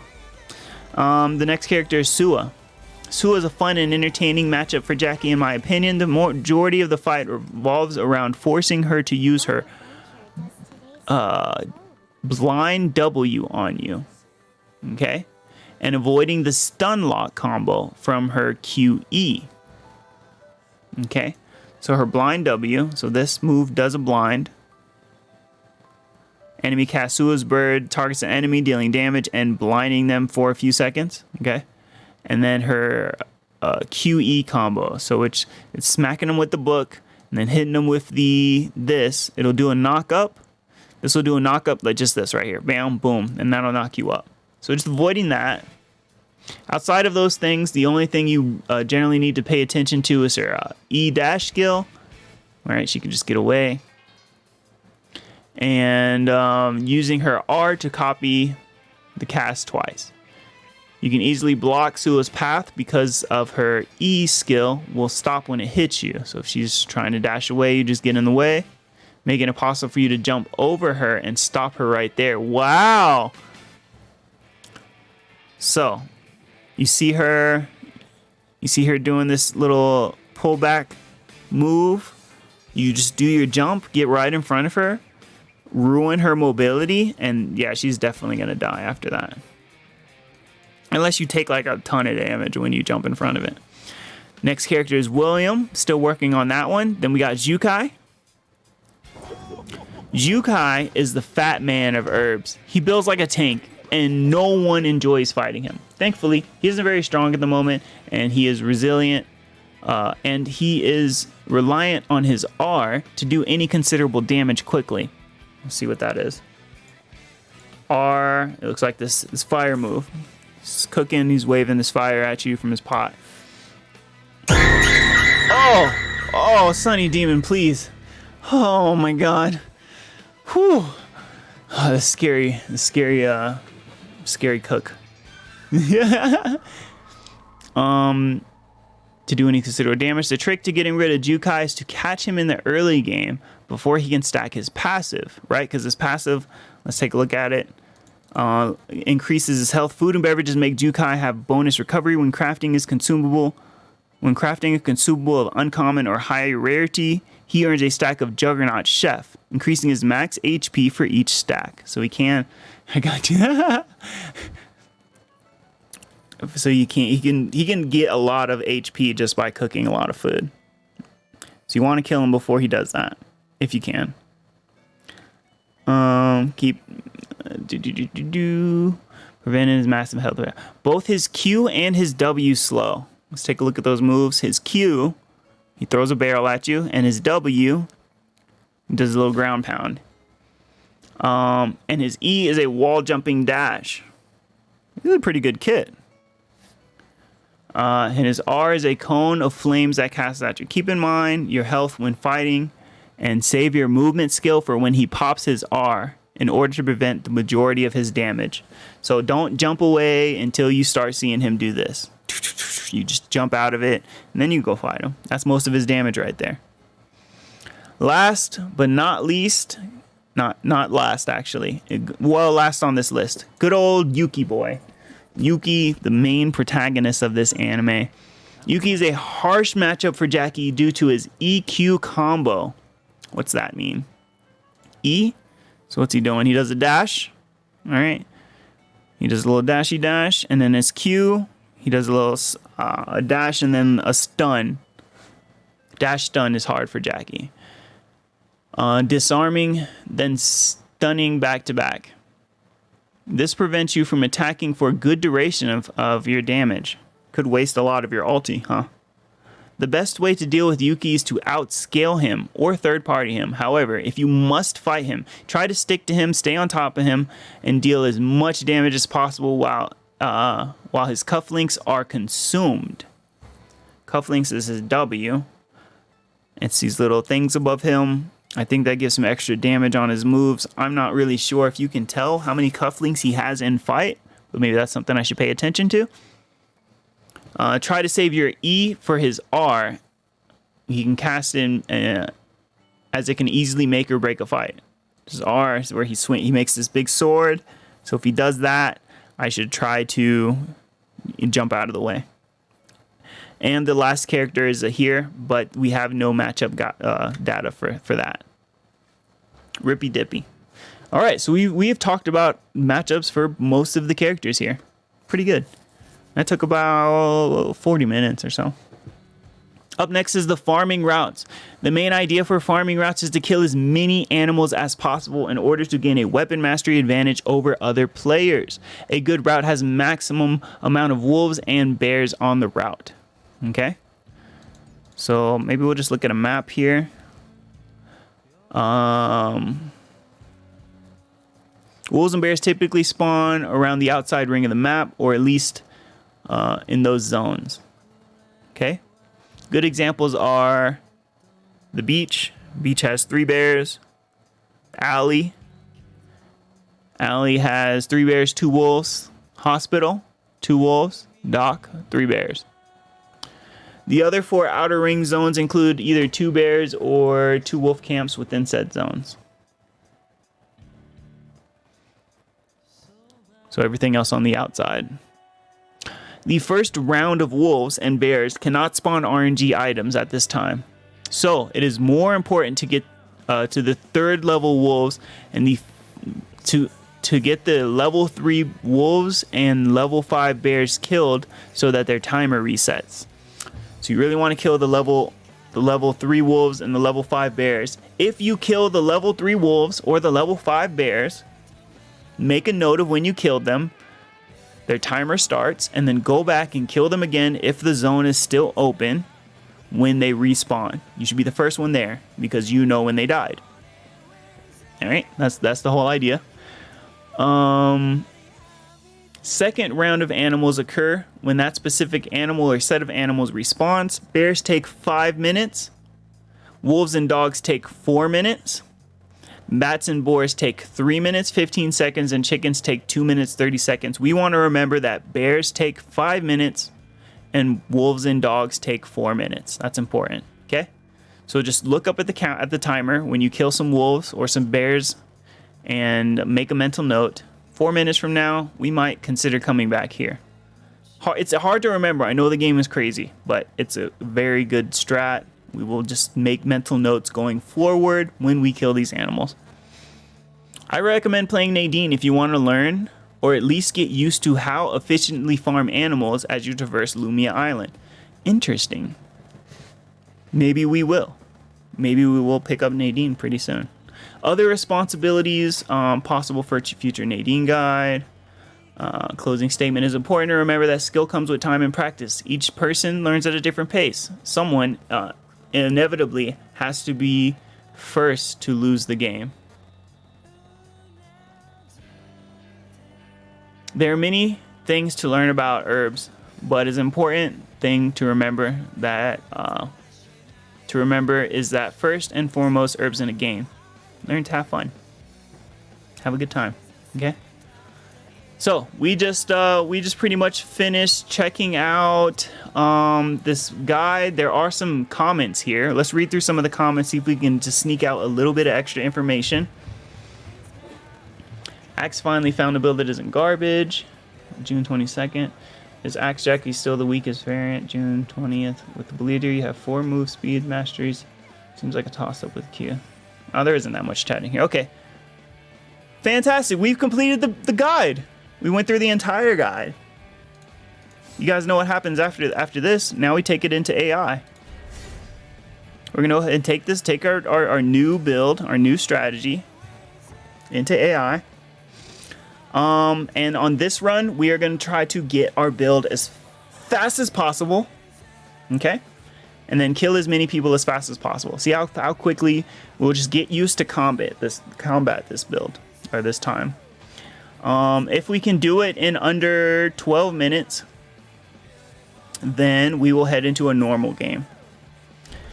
Is it time for hide and seek? Let's see, what should we do? Should we focus on wolf routes at the end of this, at the end of the match here? I think maybe, oh, let me get the right build. I think maybe it might be a good idea, since we will be ending in beach, hotel, archery range. Don't rage as Yuki claps your cheeks. I'd be down to watch that dojin. Read it. It probably is. Where is the rule 34 for this game? That's probably why I've been saying it this whole time. Like, Overwatch popped off because Pornhub went crazy. We can get the fan base. Alright, anyways. Satellite radar activated. Let's go as fast as we can. Let's see how fast we can get this build. I think if we see any... Where are the wolves in this build? Are there any wolves? I don't think there are any wolves in our path. There's bears down here. These houses are pretty, but just... But, I mean, bears do drop. Maybe we should go for killing these bears here. After we get our weapon. We get it fast enough. And then know that the dock bears will be respawning soon. At about 4 minutes, though, I guess this is better than nothing. we could be starting looking at the hotel dogs, which I think may be a better plan. Look at that. All right, so now we have our weapon. So now that we have our weapon, if I see somebody, it's on sight. Let's make some more. Opened. It's on sight. I'm hitting them on sight. There it is. There it is. We're just gonna walk up to her. We're gonna hit her with the Q. We're gonna hit W so we get extra attack speed, and she's done. Time. Take her fish. Build my shoes. I'm gonna build this fish, Long ago. and we're gonna put another point in the E. Dog will drop leather, which will get me nothing right now. I might need... Oh, forest. Oh, we messed it up. Remember, guys. So maybe I shouldn't go the long route around. Maybe I should go into the building and then leave the building Shots and fire. and come back up so I can run into forest properly. We could teleport into forest. I suppose that's an option as well. We can go up uptown and then teleport into forest. And just be anywhere, I suppose. But it might be best that we walk from the bottom of forest up. We'll also get vision on our way up. Guys, I'm just working through this in my mind. I guess this is better than Working out all the strategies that may or may not work. We're going to put the third one into E instead of getting our passive. We're gonna get this vision too, because we do want to take fights now. We are strong. In forest, we got our weapon. We got a lot of our build. Wolves. Here are some wolves right here in forest. So it's 3 minutes. We kill these wolves. They'll be back at 4 minutes, and they're gonna give me the leather I need as well. area has been restricted. So maybe we do actually want to path from the bottom to the top, just because of the fact that we will run into these wolves and we will get shoes, we'll get our suit, we'll get our whole suit. What animals hide in a forest? Heck, we probably could even have more if we had rocks. If we had grabbed the rocks. Let's see what we get from that. Nothing. Okay, so rocks are not a huge deal. My feet just And we are here for our last zone. Pick up the items we need. I do see some pings going on right here. So I'm actually gonna check it out because I do want to go for as fast kills as I can. There it is. She's dead. I'm gonna hit my R and my speed boost. And I'm gonna hit my reactivate my R for the massive damage. It didn't reactivate. I couldn't reactivate it. I don't know why. I can do it now. There's a certain amount of time I have to have it running before I can reactivate it. I didn't check those bodies. Not really that important. Not like it matters, but ideally I would have checked those bodies.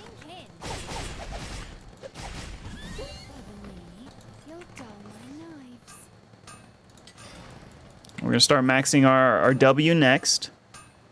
Not so much worried about our Q. We only really want to use our Q to make them bleed.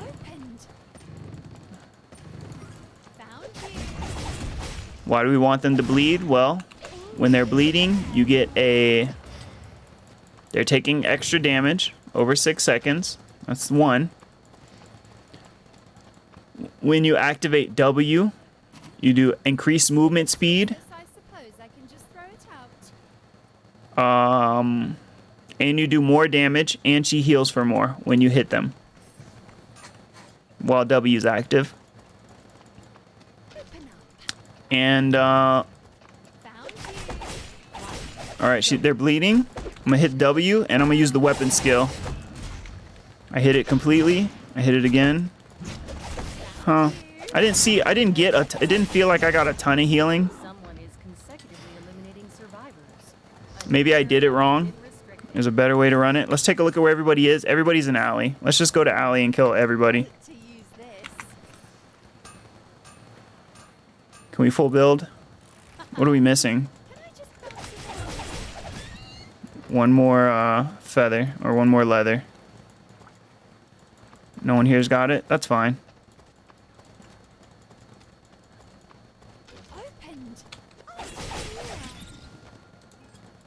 Grab the cameras for Nadine fights, right? Remember that? We'll grab the blue box. The blue box will usually contain food, maybe all the time. We're gonna get some, we're gonna drink, we're gonna eat. Doesn't really matter about our food and stuff. We're gonna go for kills now.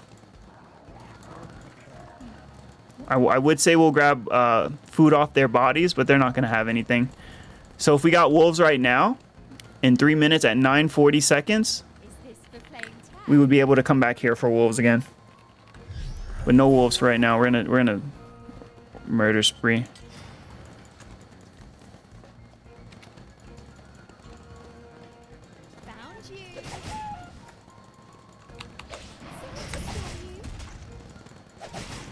Alley has wolves. Where are the wolves in Alley?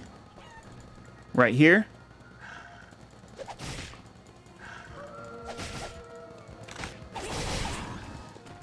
There we go. He uses pass. He uses his E already, so we don't even have to worry too much.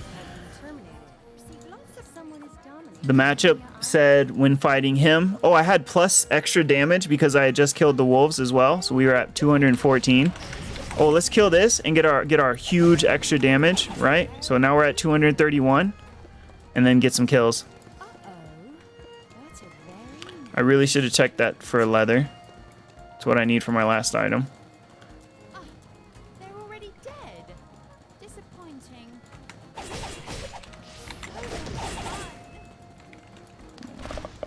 So what I should have done there is drop this camera for when he goes invisible. A subject has been terminated.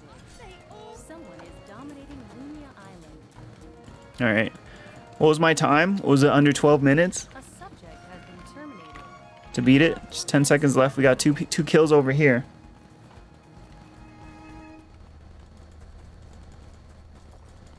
A new area. Oh, they turned. Well, let's take out Magnus. He's here right now. He got slowed. Hit the W, so we're healing. Hit him with the D skill. Reactivate it. Has been terminated. I don't really think I see the appeal of the D skill. I'll be perfectly honest. A subject has been terminated. Oh, we got another kill over here. A subject has been terminated. We're gonna run the ult this time. Oh, completely unnecessary. Has been terminated. Oh, no, it's not. Ult's still good. This other lead island came into it. What was the matchup? What did the matchup say about lead island? Watch out for her Qs, and her ult can be a. Oh, we got another Jackie. We'll eat some food while we fight. We're getting massive health back. Legendary. Oh, we picked up the lace quiver somehow. I'll take it. We'll just build whatever we can. I mean, no, actually, let's go for more kills. We don't got much time. 3 left. Someone's here-ish. Already dead. Disappointing. Let's get some extra speed. Where'd you go? Let's make some noise. Maybe they'll come to me.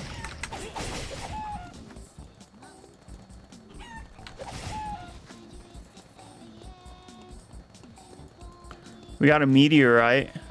You guys remember what we could do with the meteorite? We used the meteorite to build the that other dual sword item.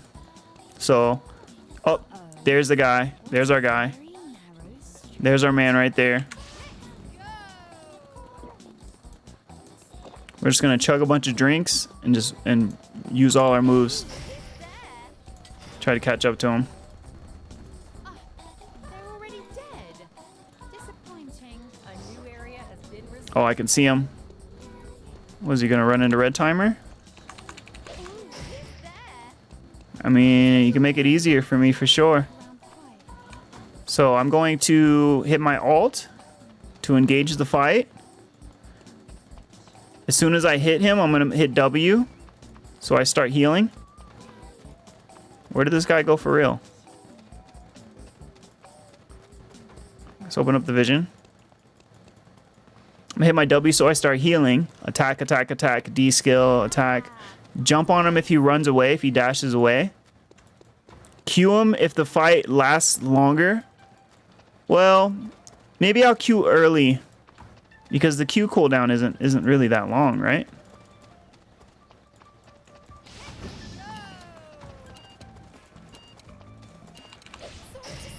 I don't understand why I can't find anybody. Nice. It's big.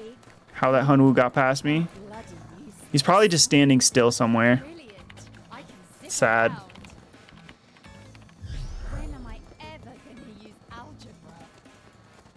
Let's not go that way. Well, we'll just run through all these zones and open up vision.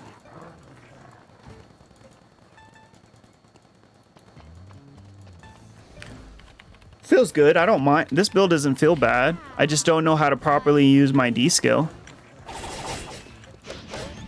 Like, I'm sure there's a technique to get like the maximum healing from it. Or maybe not. Maybe just know that the extra ENAD. Do I have any ENAD items? Roots while you run. Is that why it doesn't feel that strong? Let's see. Extra normal damage. If it's Um, I can just throw it out. No. I don't have any extra normal damage items. So all the extra normal damage that I would get from each one of those 6 slices, What's in here? it doesn't exist. It's not there.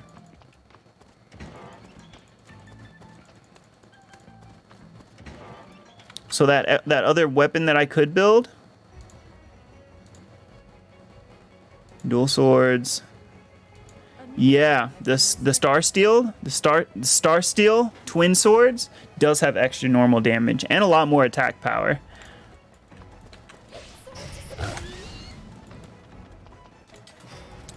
So that may be a more effective D skill.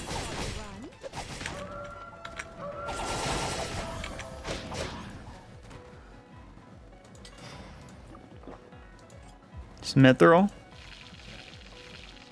I can't wait to use this.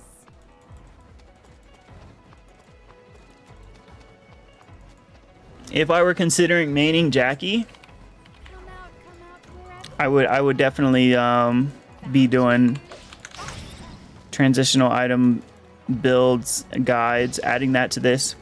But it's not that important. This is just a general idea how to play the character. I think I've given a decent amount of information, not enough to really, you know, go out in main and win Jackie. There's more stuff to know for sure. I kind of want that wick just for fun. See how strong I am against it? I don't know why I just mashed my my W for no reason. D-skill, and it's dead. So we beat Wick and are pretty much at full health. At level 14, so that's good just to take a note. That Wick is not going to take me much time at full build when I'm at level 14.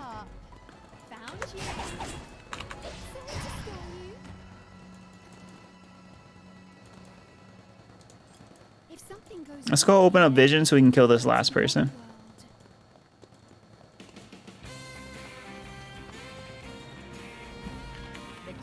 There they are. It's a Yuki. Wow, here comes them cheap clappins. JK, this is gonna be easy. He's just standing there. We got no mana. We're about to run into this fight with no mana. And I'm just gonna click on him. It's fine. We won this. Let's see what he does if I don't do anything. If I just auto. I still won. I mean, maybe he could have won. Now, he was doing damage to me for sure. I was about to hit W. I was worried. So yeah, that's kind of the general idea. You can run people down. We're gonna do a normal. Ooh, this Yuki had a kill. And in this normal, I'm gonna run through the top lanes and try to kill all of the beginner wolves and then come back and kill the wolves again. That'll be the plan. I'm not gonna go for transitional items unless a moonstone just falls into my lap early game. Moonstone, is that a Pokemon? A moon? Yeah, no, I think that's right. The moonstone just falls into my lap early game. We're almost done with this guide. This will be the last video or the last segment. Thanks for kicking it. We're already at 2 hours. We went through a lot. We went through more than we've ever gone through in one of these guides before. The matchup guide took a while, and I am thinking about doing maybe a additional video per character guide that will, so it'll be Jackie, and then it'll be Jackie, maybe, let's see, Jackie, how to fight, maybe. Oh man, and what was the thing that and matchups?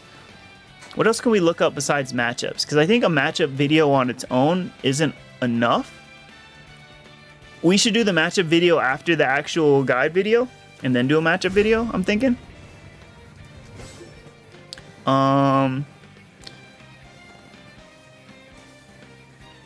Maybe just like a part 2 for each item for each character. No, you know what? We're not. We're just going to go through it exactly how we have done, because we're going to come back and do a more in-depth video for the characters that we really like at the end. As much as I'd love to play you right now, Fiora, it is Jackie time. And we are going to run our special build. It looks like not much interference. We got 2 others starting in Dock and 1 other starting in Uptown. Forest is really what I'm scared of losing the feathers in. If we do lose the feathers, I can go to the cemetery or hospital. So it's not that huge of an upset.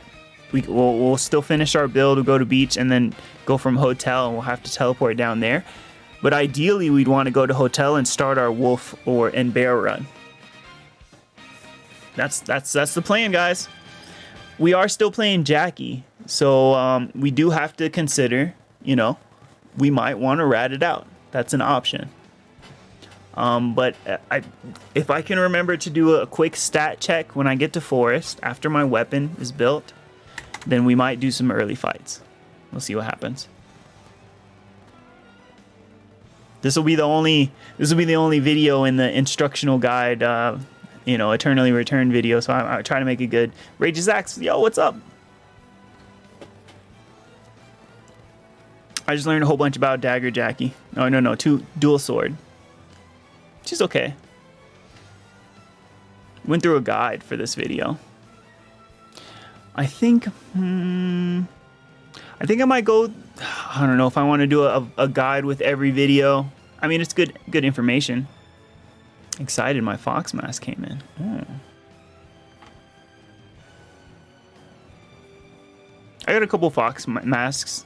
I bought them off Instagram. They're Demon Slayer fox masks that light up.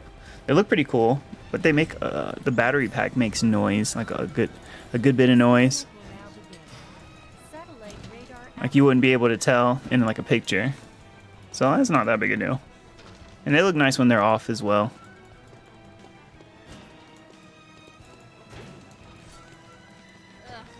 We'll just grab the rocks early, why not? They're right here next to us. Oh, she's grabbing all the things. I just need some short rods and we are outie.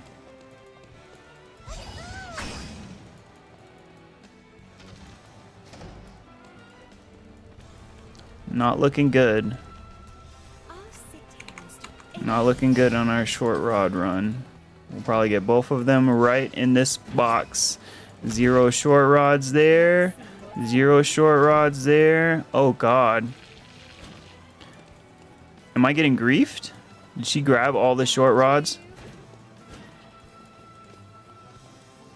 Or maybe her build takes them as well? Dang, that's super unlucky.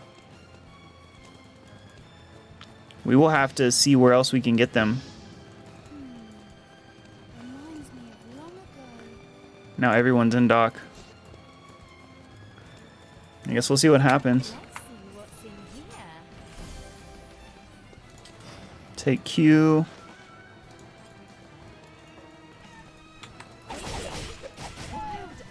Get some leather.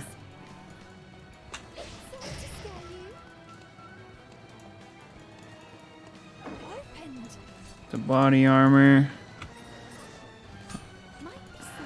So we're already off path of the build just because we couldn't. I can't believe there was just 0 short rods in there. But I did start with 2 other people. You think they grabbed them first? Maybe there's a better pathing for me. Okay, so we got everything we need here. We're going to come back around the bottom of forest. Remember that was we ran into that issue a few times.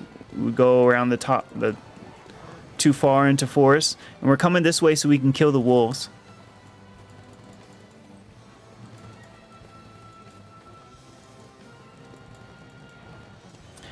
I would need to run this a few times to, remember where to go much faster. And that's what I have too. Nice! We got the same masks.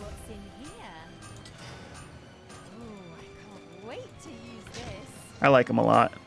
I accidentally sat on one of them, so it's a little cracked, but you can't really tell.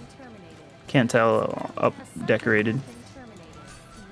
Up in decoration mode on the wall amongst all my other waifu shit. Too much colors. A new area has been restricted. A subject has been terminated. We got our ultimate, our move. Go ahead and open vision. We only need 1 more feather from here, and we're good. And we just need to track down the short rods, which didn't stop us from getting our kill these wolves. So 3:30 at 6:30, 4 minutes. At 7:30, the wolves in pond will respawn. I mean, in forest. Do we need wolves in forest? I don't know. Do we ever want to come back here again? I don't know, but we'll just make a mental note that that's a thing. Can I just bounce around now? Don't trip on any roots while you run. All right. Now we can stat check people like this Aya who's stronger than us, and maybe we just won't fight her. A subject has been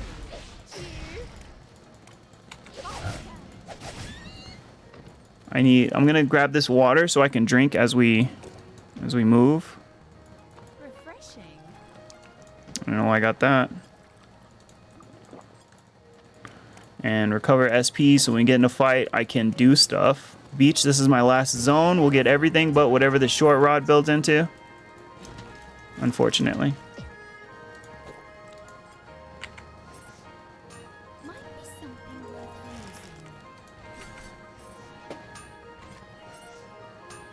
using. We have some contestants, some opposing forces Isn't it just here. I'm gonna kill this so we have extra damage if we do get in a fight boring? Where are the people? for the next 35 seconds. Might consider taking that fight. All right. It was a level 9. What's her face? Open up. I'm gonna kill this so we have even more fighting potential. Wild animals really don't listen well. Using Jackie's passive. This is something special. Actively using it. We're keeping an eye on our passive timer down here. Everyone better be worried. And we'll go ahead and put a skill in that so we get the most damage. There's something glitched on my screen. You can see there's like a tree of life image that's just not going away. Good job. Good job, Herbs.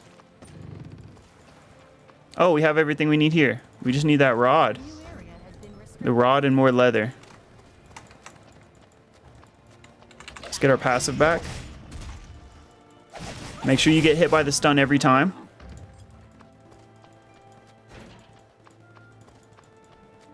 I'm kidding. Don't get hit by the stun every time. Tuesday. And drink our water. I'm going in. I'm gonna grab some more. We have no food or anything. The wolves are dead here, Opened. which is an issue. We can't tell when they were killed, or at least I don't know how to tell. I'm gonna go to temple because there's wolves there, and that's where I can get the short rod. Mercy. Right, there's wolves here. Killing people in just There's a one bear day. here at least. Opened. Found you.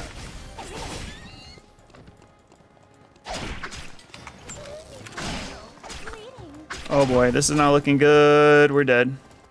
A subject has been We're dead. We got no mana to escape anything. consecutive Unfortunate. survivors. A Let's subject run has one been more. terminated. I'm so sad. My God. A subject has been terminated. The true rapier. Someone is consecutively Cool name.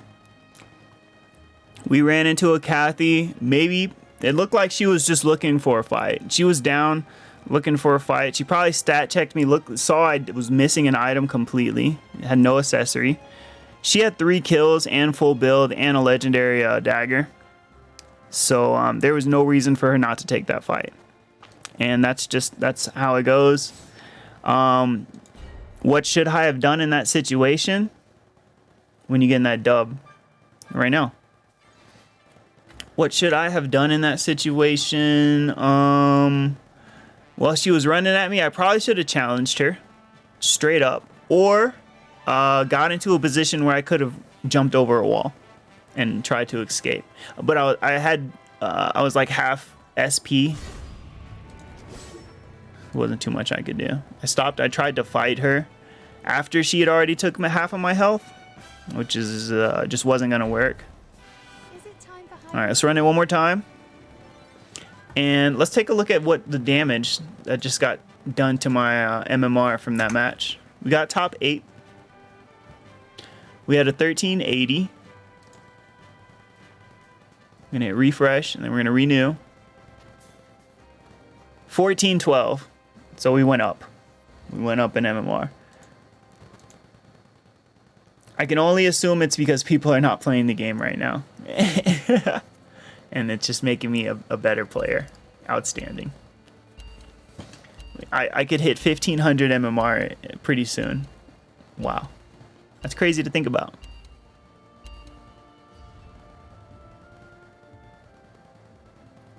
Alright.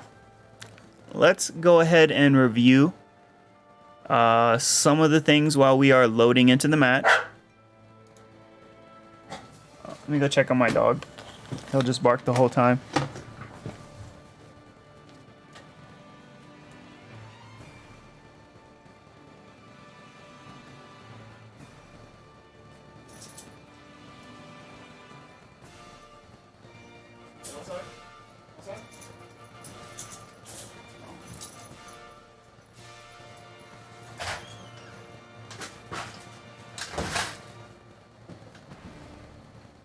Yeah, I'm back. Oh, just in time.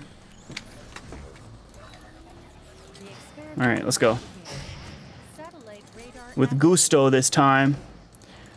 100% focus, guys. There's going to be no commentary this time. Oh, yeah, it's about to get nasty. This game's about to get disgusting. We're about to violate human decency standards with this one. Please be the short rod. Please be the short rod. Son of a bitch. No, I can't possibly go. We're not going to run it without the short rod again. Because that's how we ran into that super built Kathy. Which caused issues. Why is this whole level 3 already? There it is. She's been building this whole time, that's why. Alright, so we're already behind because of the short rod again. We'll have to fine tune that pathing here. This time we're going to try to make sure that we path so that we end up leaving forest optimally here. I mean leaving into forest optimally.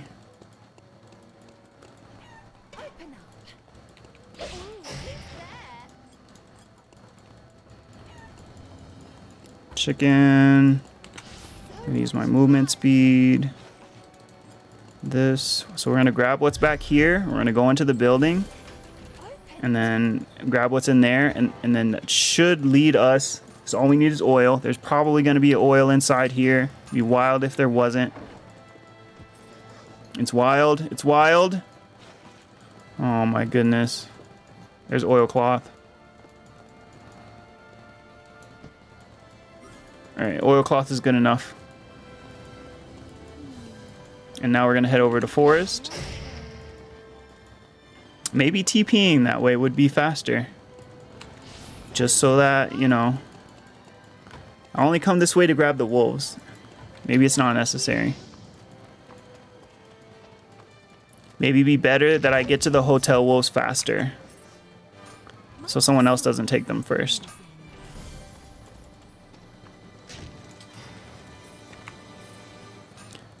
Because that does start my my path, my optimal animal building path for post full build. A subject has been terminated. Nice. Let's make some more. For this build, I was supposed to build hot ramen and hot chocolate in my first 2 zones, and that's also something that we have severely lacked on. We have everything we need here. Let's dodge that stuff. Let's just get out of here. Oh, damn, that's the combo. And she just...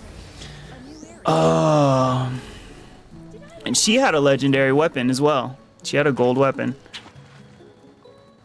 Dodging next to her was probably a bad idea. Maybe I should have just ran backwards. Thank you, everybody. Thank you. Thank you. Oh, man. So, we didn't even get to use the weapon skill in our example games, unfortunately. But it just be like that sometimes. Thank you, everybody, for coming by as we explore Dual Swords Jackie.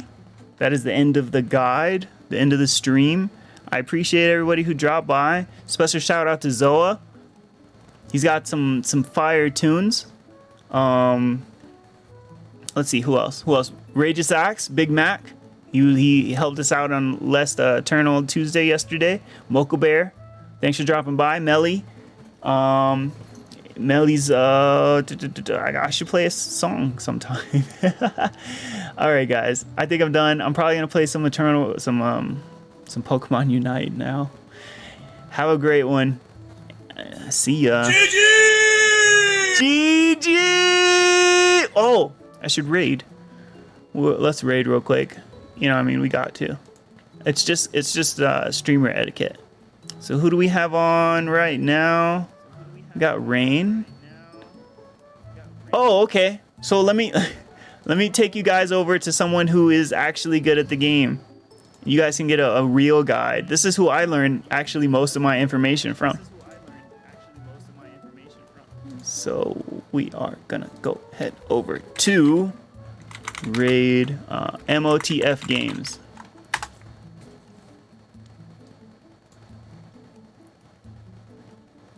Thanks for dropping by, everybody.